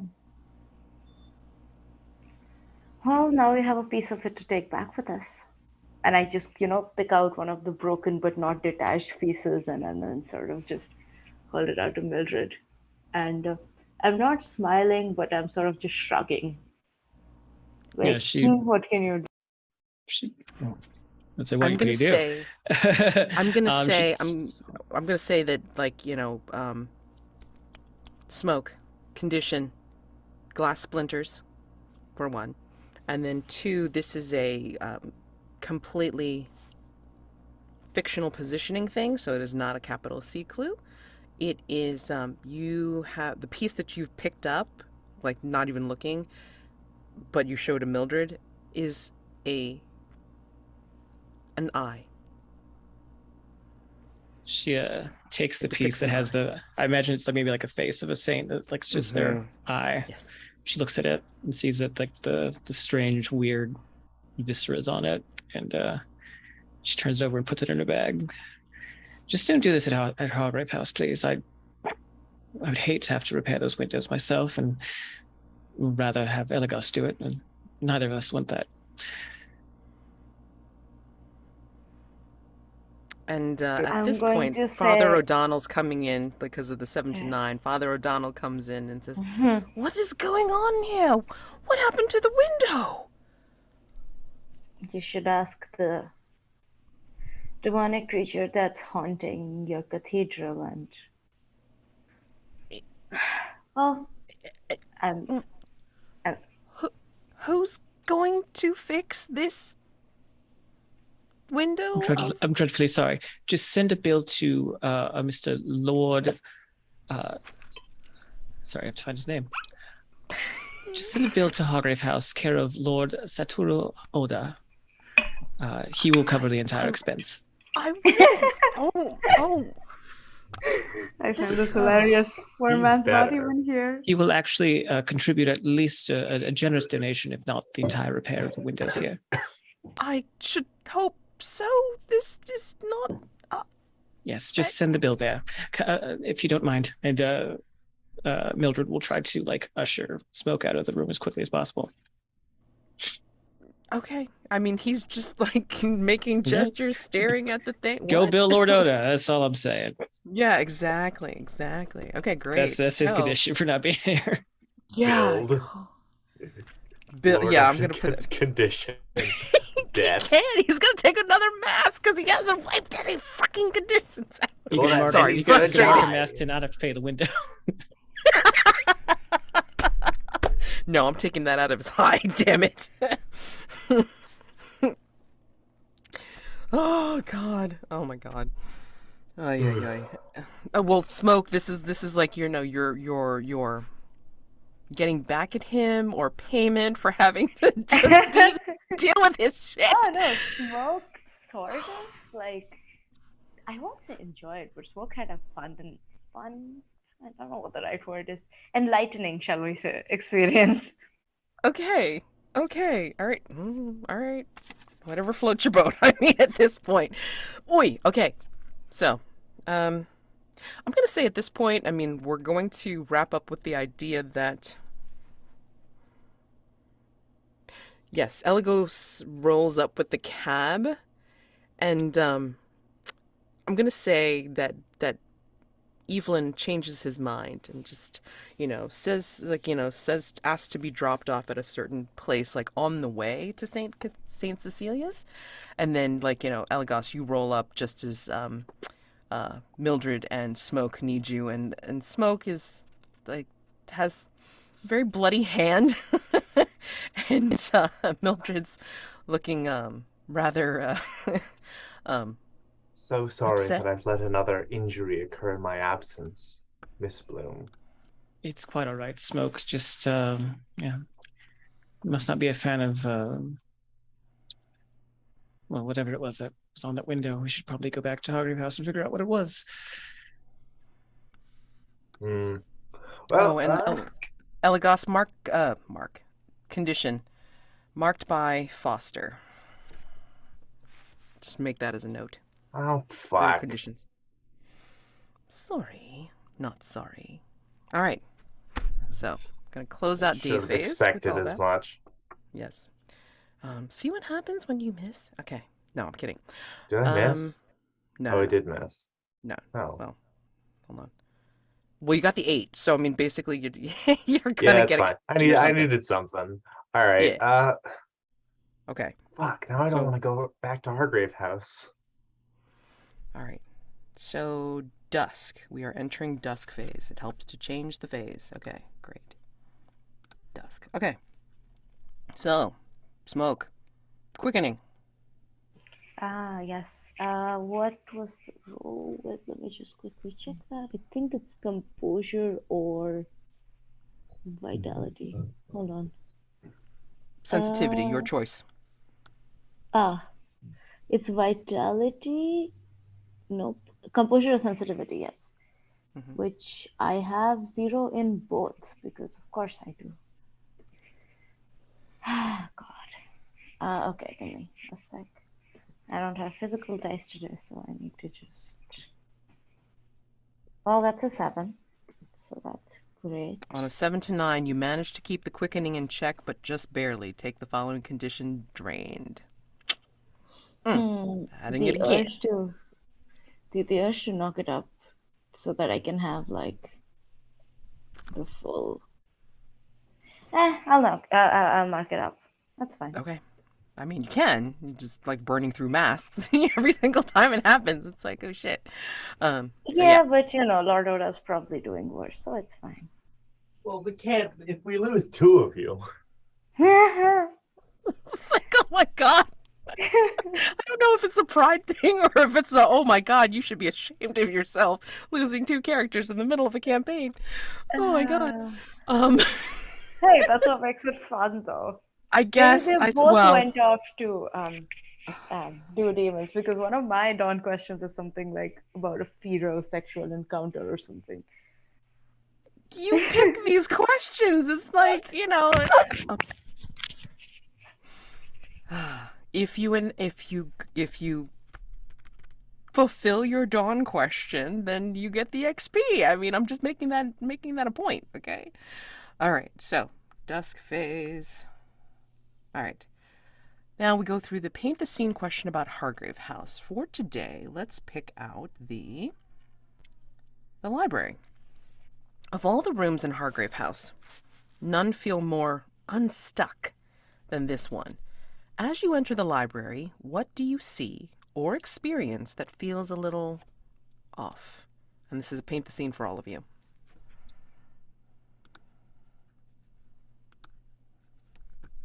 Oh, I'm going to say that there are entire sort of shelves with the books arranged in whatever our arrangement order is.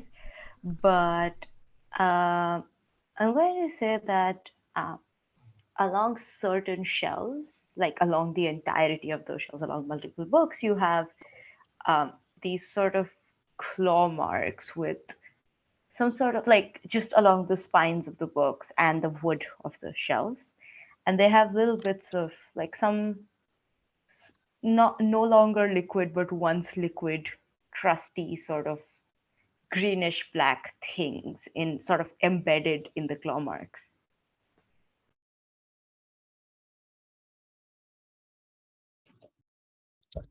I think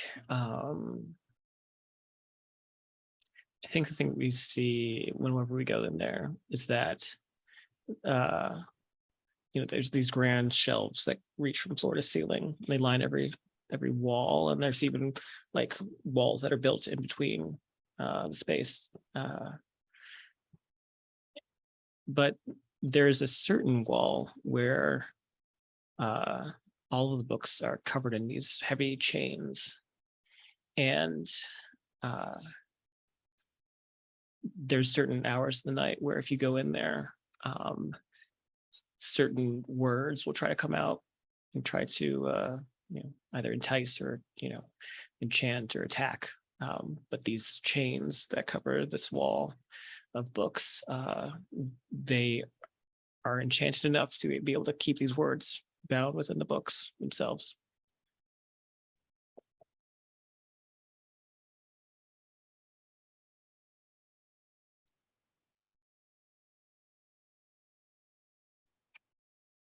What room is this? The library. Well, obviously. What's the question was what sets us on edge?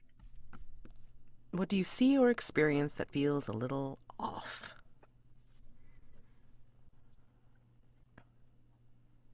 A Hargrave House has no shortage of rats, roaches, and other critters, of course, but there is also something that you can occasionally hear slithering behind the books. And only the books. Nice. All right. Continuing on with Dusk phase. Mm-hmm. All right. I think I marked a mask in the day phase. Did you want to do that in dawn?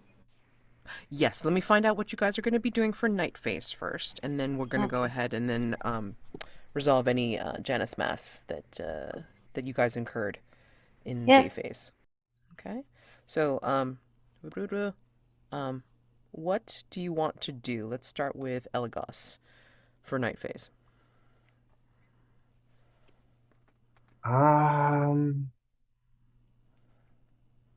Come back to me. I have no ideas. Okay. Mildred. Do we want to try and answer this question? Oh, you can do that too. Oh yeah, I was going to say in Dusk let's do itself, that maybe then. let's do that. Yeah. Okay, so you have obviously 1, 2, 3, 4, 5 clues for Saint Cecilia's gargoyle. The question to be answered again is if the entity is demonic, what is needed to capture and banish the entity. Complexity 4. Okay. So incorporate all Okay. these clues, you get the +1. The name I'd of the rather demon is answer Legion. theory. Yeah, Legion. I mean, if we're going off the Bible, Legion is 1,000 demons that Christ sealed into sheep and drowned. So maybe there's something there. Hmm. Yes, so Well- like you were. So what were the clues then? They're The name of the demon is Got- Legion. Perfectly dismembered eyeball coated in a thick milky white substance crystallizing around it. A tome of blasphemous rituals. A severed dried hand clutching a crucifix. And a stained glass window covered in viscera. Those are the 5 clues that you have access to for this I think, question. well, I feel like we need to do some kind of ritual, which would probably involve calling the demon by its name. And I mean, the blasphemous rituals, the way I see it, contains how to summon the demons. So, you know, that's useful information to have.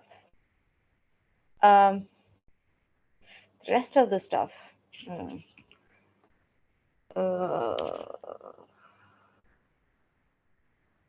I don't know. Anyone got any ideas? A crucifix could be useful in containing Yeah, a demon.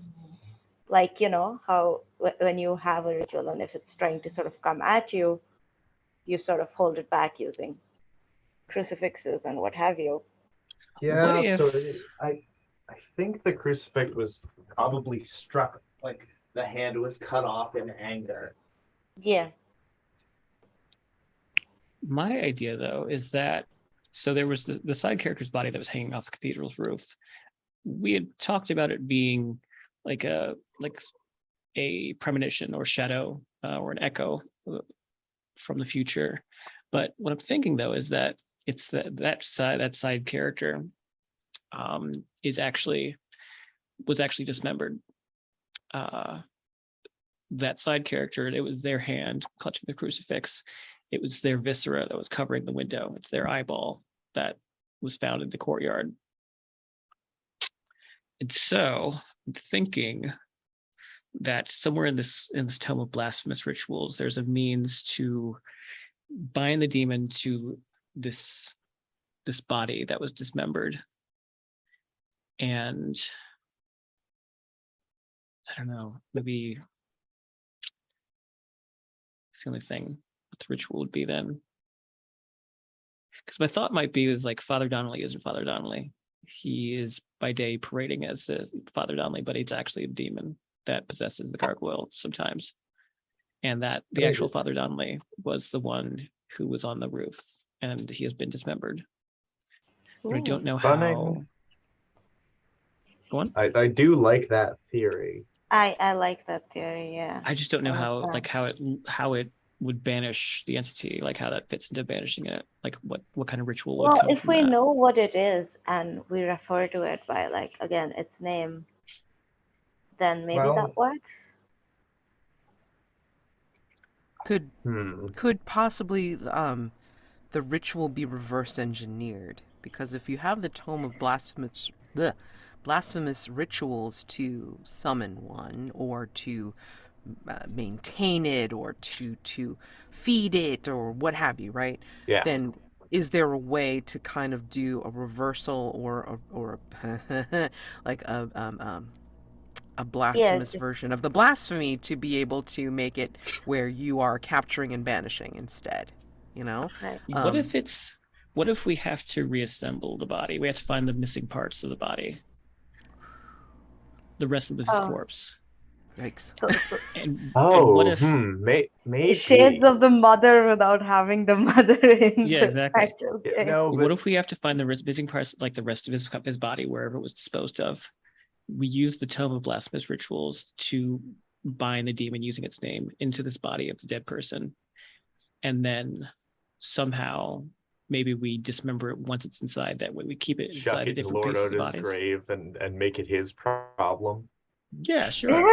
Because we have, if I remember 2 hours ago when I was watching last session, this demon and Lord Oda are in sort of competition for the parishioners of Saint Cecilia's. Sort Oh of, my yeah. God. So I There's think cults, getting yeah. Lord Oda like involved makes sense. I don't want him to get more powerful, but he's also gonna die soon, apparently. So He keeps going the way he goes. Yes, that's the way it seems. maybe this will kill him. Who knows? We really are just out I here think plotting maybe his like murder, huh? the way to get him involved, like an easier way to do that might just be to resolve the threat next session instead of, answer now, resolve later kind of thing. Yeah. Yeah, I'm fine Oh with no, that. definitely. But I think we've got it. I think we need to Well, bind the demon into the body of Father O'Donnell, Yeah. and then put it in the grave that Oda bathed in, oh which yeah, still for lies sure. open. Yeah. Yeah, maybe Okay. that's like Well- maybe that's like the roux or something. Like the, we and like the meat Yeah. pieces are like the meat parts of a stew, and you put it in the It's roux. the mirepoix or something like Yeah, it's the that. bechamel, Get the and out then of that. Yeah, no, it needs And to be aged in grave the dirt. blasphemous rituals are just And like a then recipe book. Okay. know. So Well, it's a recipe. Yeah, eventually- recipe book. Eventually, We just have to Oda stew will it in dig there, this up, yeah. and it will just be a cask of demon brandy. Yeah, but maybe that's the thing though. Maybe it's about putting it into this mortal body, because right now it's just imitating a mortal body, but it's actually just hopping from like these different forms. Yeah. But maybe it's about like once it's inside this fragile mortal body, we are able to destroy it, or I maybe we just have to also- keep it locked in. I don't know. I Yep. just So what- this doesn't actually add anything, but I do like the idea that it is sort of sustaining it. Like it's legion, which means that it is many parts. So maybe that like it needs the parishioners to maintain this form. But I mean, remember, like Father O'Donnell was the one that suspended services while like this Ooh, Right. was good being taken point. care So of. maybe the But opposite. well, because remember, like from I mean, like you have to watch it, but I mean, from last session, it's like the I watched cultists, this whomever's cultist. Well, okay, but whomever cultist it was, I mean, basically there were enough people to be able to kind of give somebody power, whether it be the demon and Lord Oda or one or the other. Maybe So- then that Well, is thing- Father. The thing about suspending the services could be because, well, you could say that it needs the parishioners to worship like it or Lord Oda or whatever, and not whatever the god is, because that probably weakens its power. But I think if I that mean- was the case, then because now I'm thinking, I don't think Father Donnelly would be the demon, because he wouldn't want to. I don't think he would want to suspend services unless there was some kind of directive to blaspheme. If anything, I would think that he would want to maintain services so that he could blaspheme God in front of these people. Right. So I'm thinking is that Father Donnelly's maybe actually just innocent. The body parts are being taken from different cultists, so we just have to find more Ooh. cultists to chop up to make a new Or body more for it. chopped up cultists, like more pre-chopped Yeah, up or cultists. throw all the pieces into the grave. That could also work. Yeah. I do So do we like this like astral projection theory though. So do we think that then so what's needed to capture and banish it? Do we need to find do we think that there are other cultists with missing body parts that we need to recover those parts and put them together, or do we need to just find the parts of one person and then put the demon into that? I think there's a way using the parts we have to obviously they can just cut off more parts. Hang on. I mean, I loved the combination of the eyeball from somebody and the dried hand from somebody, to be able to say, oh, well, these are things that was used to, I guess, bring it about. So they also have to be involved in the ritual to banish it, to capture and Yeah. banish it. Well, Maybe how? there are maybe there are just other missing pieces that we need to recover to. Well, my problem with that would be that, like, again, they can always just cut off more pieces. Like, there's no way we can get all of them. Yeah. And I don't know, maybe there is just no way to contain this particular demon. Well, there is, because without, it's part of a the threat, Spanish Inquisition, but yeah. Yeah. So I think that, but I see what you mean. Like if it's a bunch of cultists and there's a bunch of body parts, and you could just do whatever you want. Yeah. Oh wait, hold on. Let's look at the question again, or Yeah. the resolve. Resolve the threat by breaking the gargoyle asunder and banishing the entity that releases before it can escape. Oh. So that changes the. Of course, duh. Of course it's inhabiting the fucking gargoyle. I mean, But it's it doesn't have to. twisted it. Yeah, it It's doesn't so that's twisted why it.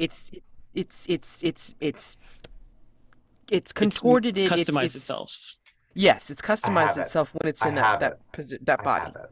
It's the statues. It's not the cultists sacrifice bits of themselves for whatever reason, but the demon itself is located in all of the statues.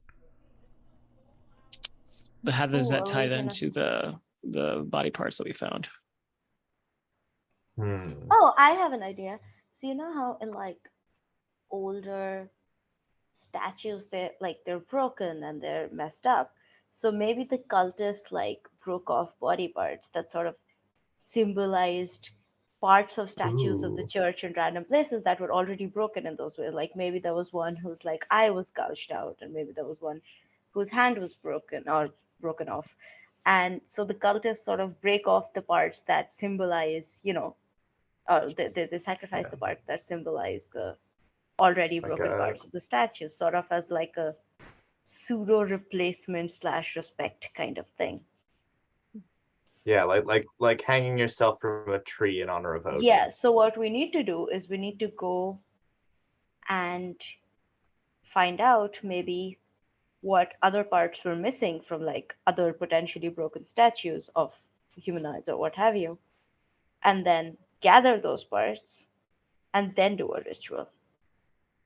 Maybe like reattach them like to the respective things or Well, I was something else. gonna say, but what if maybe I don't know, because I was gonna say maybe like it's about like putting those body parts that we found onto this respective statue. So like finding a statue that doesn't have a hand and putting the hand on it, and then finding a statue that doesn't have an eye and putting an eyeball in it. But I'm trying to figure out like what would be the significance of that, or we use the name and the Book of Blasphemous Rituals to temporarily coax the demon out of the gargoyle. We cut out one of its eyes because we know now that the thing is covered in eyes. Cut out one of its eyes and put this eye, because maybe the body parts were people who were faithful, who were devoted to whatever god they worshipped, and having those parts replaced will somehow cause the demon to not have a place to go back into, and so it will cause the gargoyle's form to just sort of disintegrate, and the demon will just kind of be left floating in the ether for us to kind of capture as we see fit.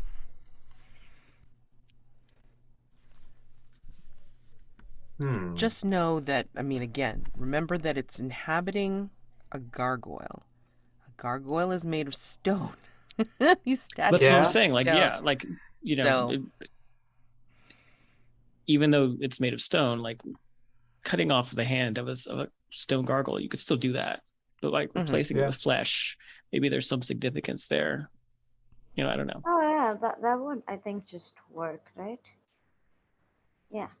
Like the idea that I'm having now is like we're using the name of the demon to pull itself out into the ether. Mhm. We're using the Book of Blasphemous Rituals. Another angle we could take with this is again running with the theory that Legion is multiple demons. maybe the hand and the eye are like aspects of individual demons within the Legion. And if we blaspheme to those demons specifically and give them more power, they can cause infighting within Legion. I like that too. And also be reminded that because the complexity is 4, you really only need a minimum of 2 clues to get the answer the question. You just would have a negative when you roll. Yeah, Something to think about. I'm just Oh, saying. I've been rolling pretty Negative. consistent 7s. I don't want a negative. I feel like there's something here. Who We're just like who hurt on the cusp of us? it. I wasn't here for that. Huh? Who hurt us? I wasn't here for that. For do what? you mean? Who hurt But us? I do. I mean, why are we all so afraid of negatives? Oh no, we Because- just have it. Like, Yeah. makes, if we got it, smoke them if you got them. Yeah. And also I- too, I- because like the first roll, I think for the first threat, I think Lord Oda had a +1 or +2, and he still rolled a miss. So this is what I'm thinking. Cool. Right. Hold on. This is what I'm thinking. Sorry. So we call the demon out. Yeah. We call his attention using the Tome of Blasphemous Rituals and using Mhm. its name. Those two Yeah. combined will agitate the demon enough to distract it. The eye and the stained glass window pieces that were covered in that like milky white substance Mhm. were actually like angelic blood. Mm. So all we need to do is find an angel and kill it. I don't know. I love how we're throwing out everything, Yeah. including the Yeah. kitchen sink. It's really, great. yeah. Yeah. No, so I think maybe we need more seriously though, info. I think Legion in the ritual book can like agitate it enough for us to distract it. I think the eye itself is covered in sort of like celestial fluid, crystallization. Like it's been touched by a divine entity. The same thing with the hand clutching the crucifix. Like it's fixed there. It's and like same thing with the viscera. You said it was the same kind of substance as the eyeball. So that's maybe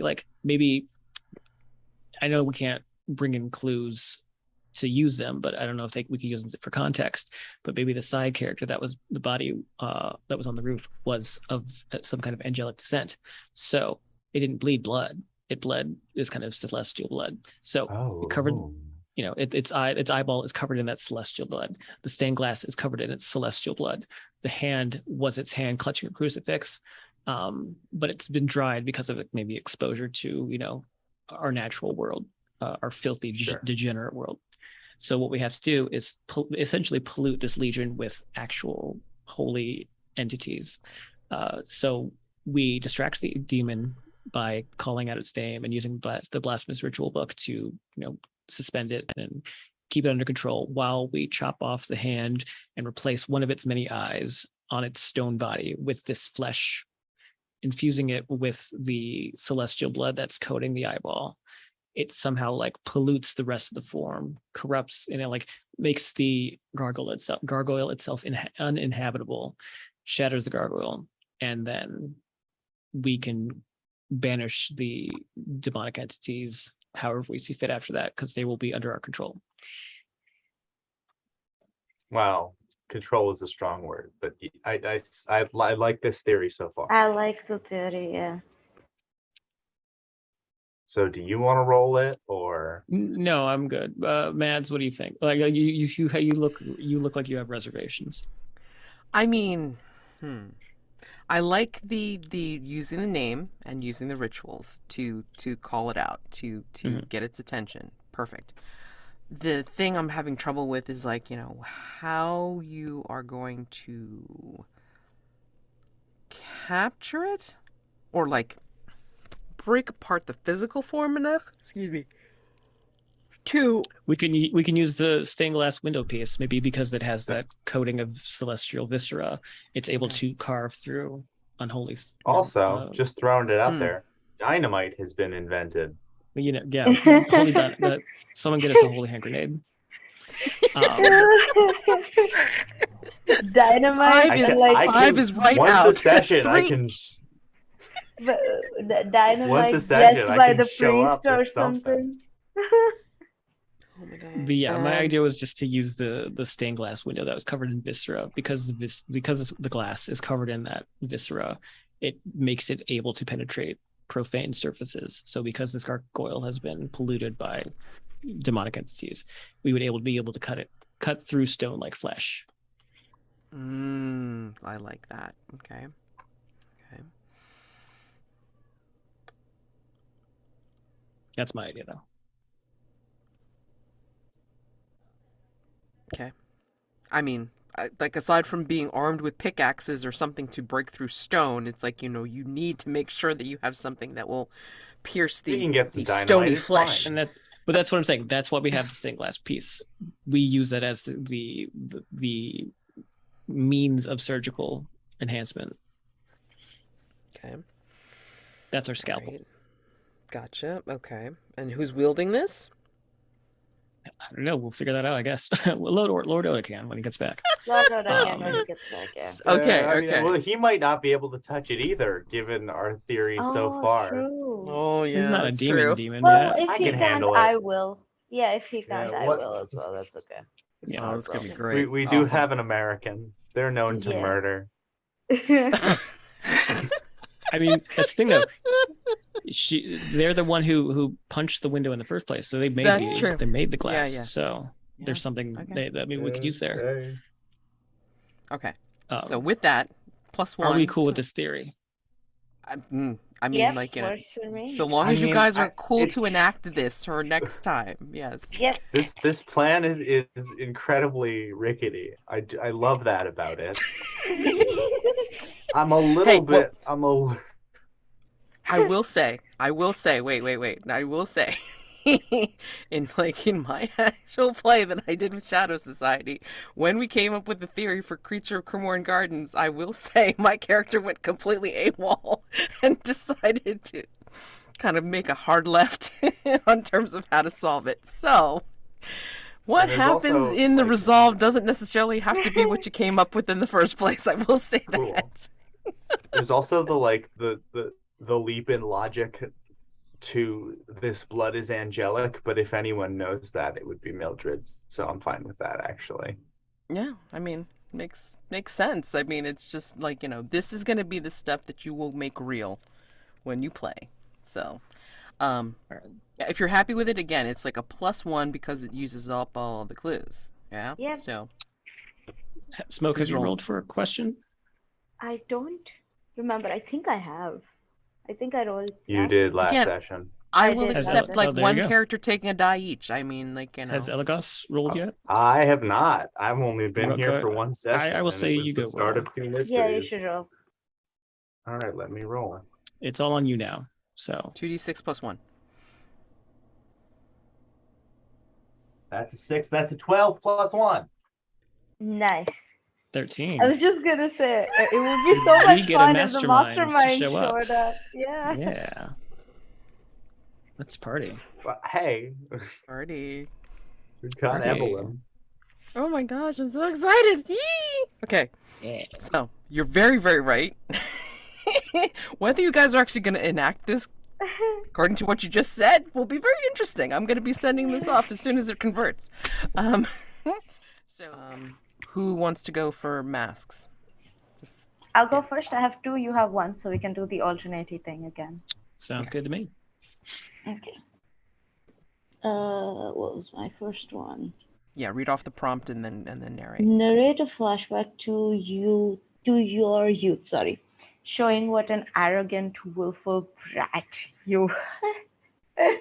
Oh, this is fun. Okay, so I'm going to say sometime in there, like at the age of like 14, 15, something like mid-teenage years or something. So like that's the age you see this one at.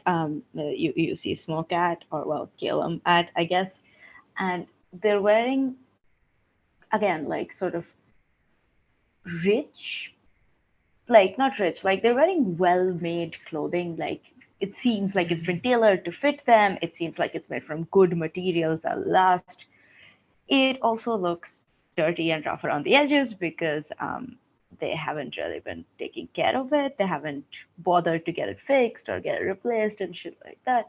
And you see them sort of like just with like they're not very well built, but they have that sort of lean muscle that and it looks a little lanky as kids that age often do.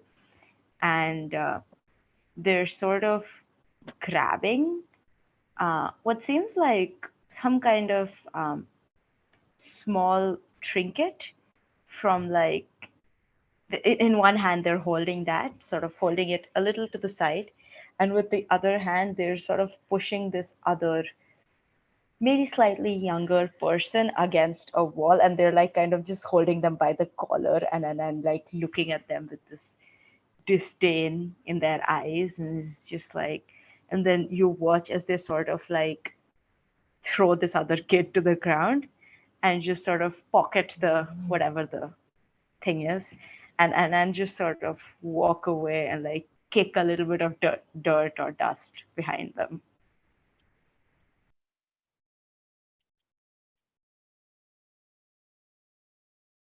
Yeah, I like, yeah, not much is said, but like the kid is probably like not, it seems to be in a little bit of pain, and Smoke seems like smirking, kind of with a little bit of, yeah, like I won feeling. So I marked a mask of the past, and it is narrative flashback to your childhood that shows the first time you encountered a dark entity.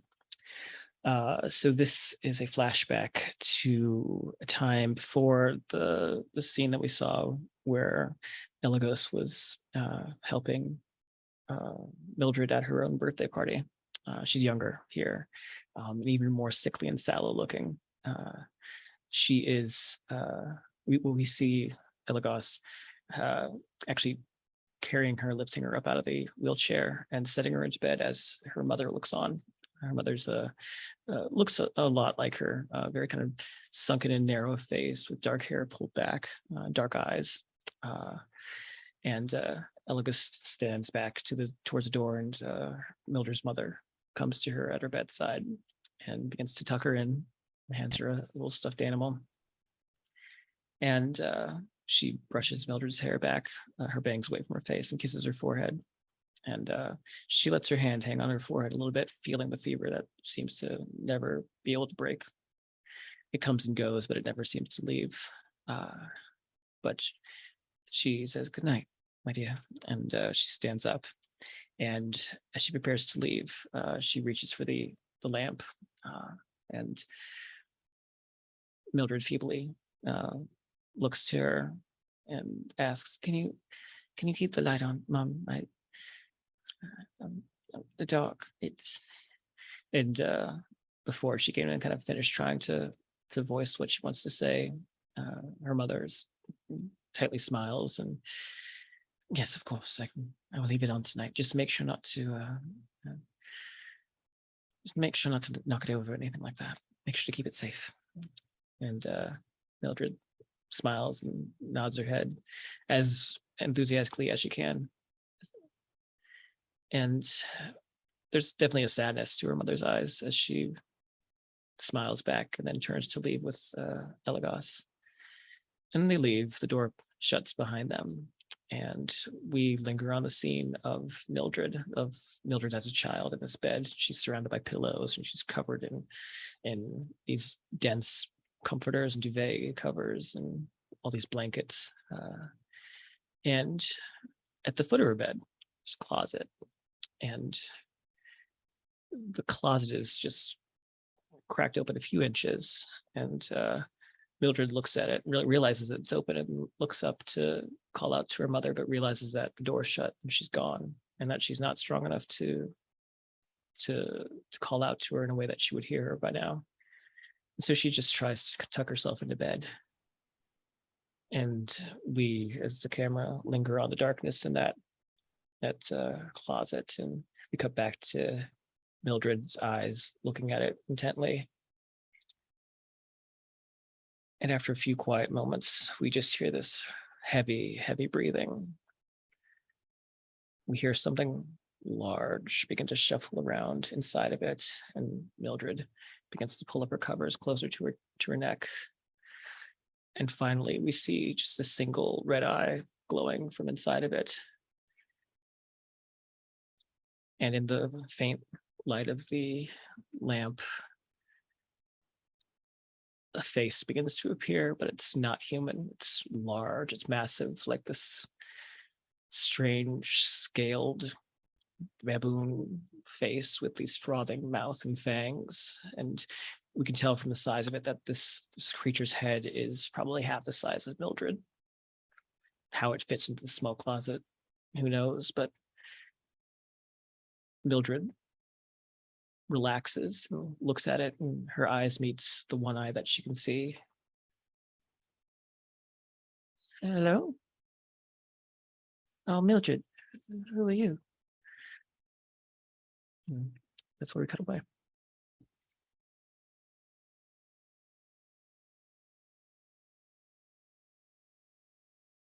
Okay. So my last one is there is a flashback to your young adulthood that shows the incident that made you start to resent, even despise your parents. I think you see like a really like barely adult kind of Kiln, just sort of again familiar clothing or whatever, sort of sitting in this very beautiful house. Like this, I mean, it looks like a pretty classy house. It's got beautiful polished wooden furniture. It's got even some gold leaf on some things, that kind of stuff. And I think they're like sitting on a chair and they're sort of just kicking this thing aimlessly, just sort of maybe twirling like a small switchblade in their hands or something like that. And they've already got like a gun holster that they're just sort of holding on to.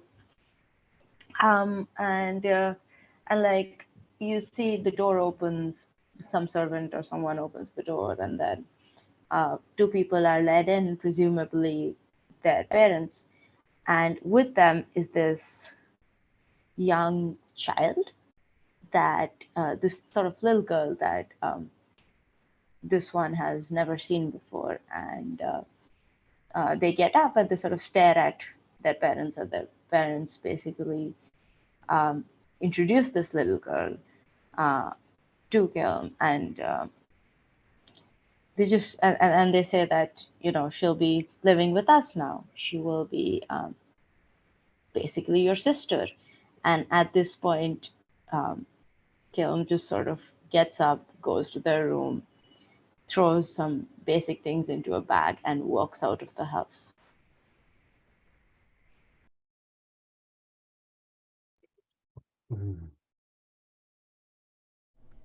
Damn. Okay. All right. So let's see.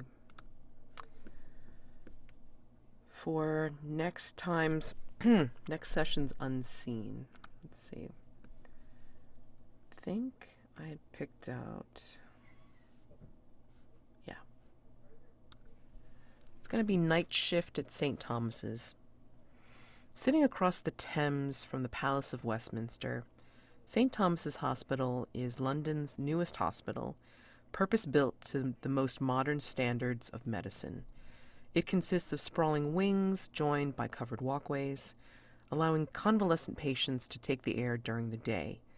But at night, a skeleton crew struggle to save their charges from the illness, accidents, and violence that stalk the gloom. And that will be our Unscene for next time, which we will begin with the night phase once we establish what people are doing during night phase, or what they'd like to do, not necessarily what they will.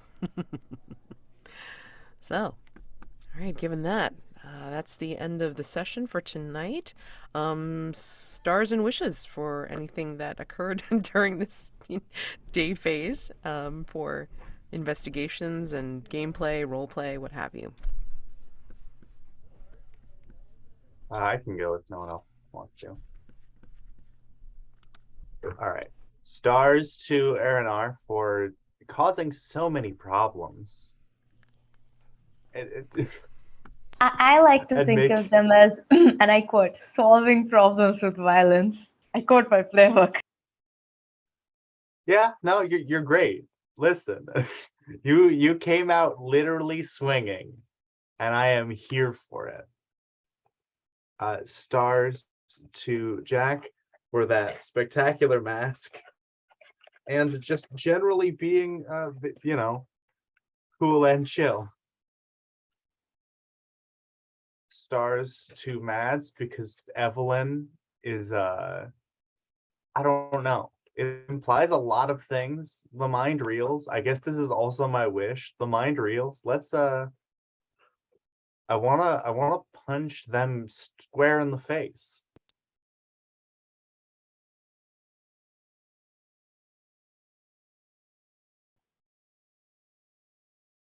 And that's everything from me. I'm guessing that's your wish then. Yeah. Yeah, my wish is to do violence upon my mirror self. Oh my god. Stars to stars to the threat. I haven't played this particular one before. Not that I had played since Cecilia's Gargoyle, but this is interesting. I like the Phantom of the Opera vibes that we've got going.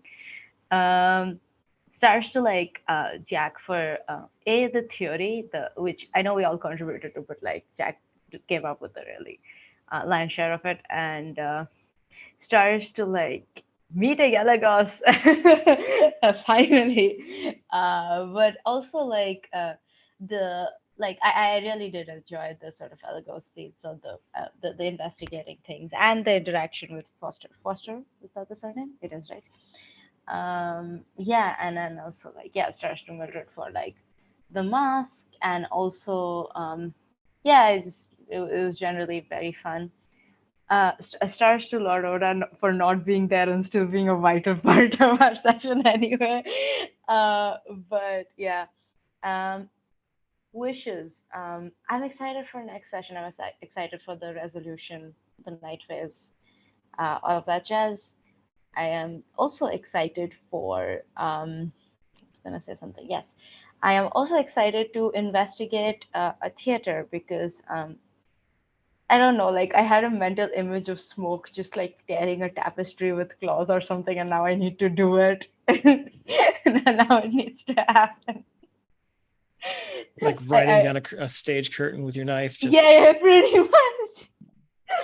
I need to do it for, what was it? The Love is Dead? Love is Blind? What was the thing that it said? Love will never die. Love will never die, yes. Love never dies, yes. Yeah.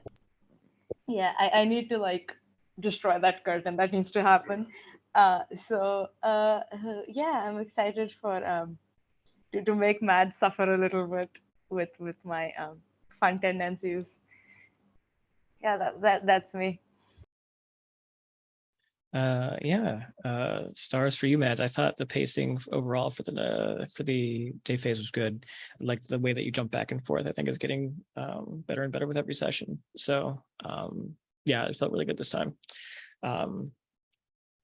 Stars for Eligos for getting to see that kind of side of him with theater and getting to tie in that vice and seeing I want to see, and this is like a wish, but I want to see more of that kind of day in the life of with him, because that's always what I think is really fun with factotums, is seeing who they are outside of their employer.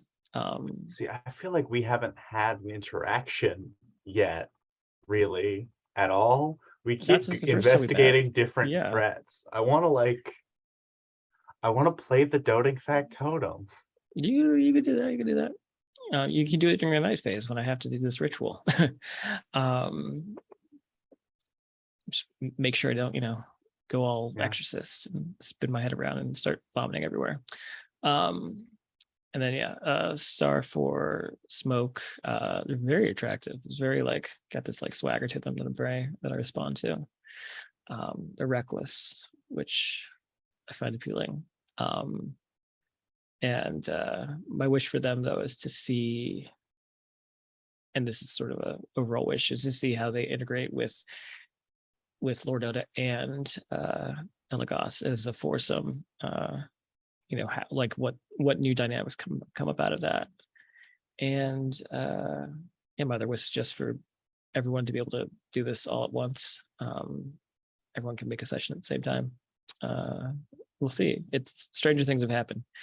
And I'm really excited to see how you incorporate the mastermind into us doing the ritual with the gargoyle, because I've seen like I can predict how like one might use Theodora, or one might use like what's his face, that one guy, Flag. the guy, yeah, Flag.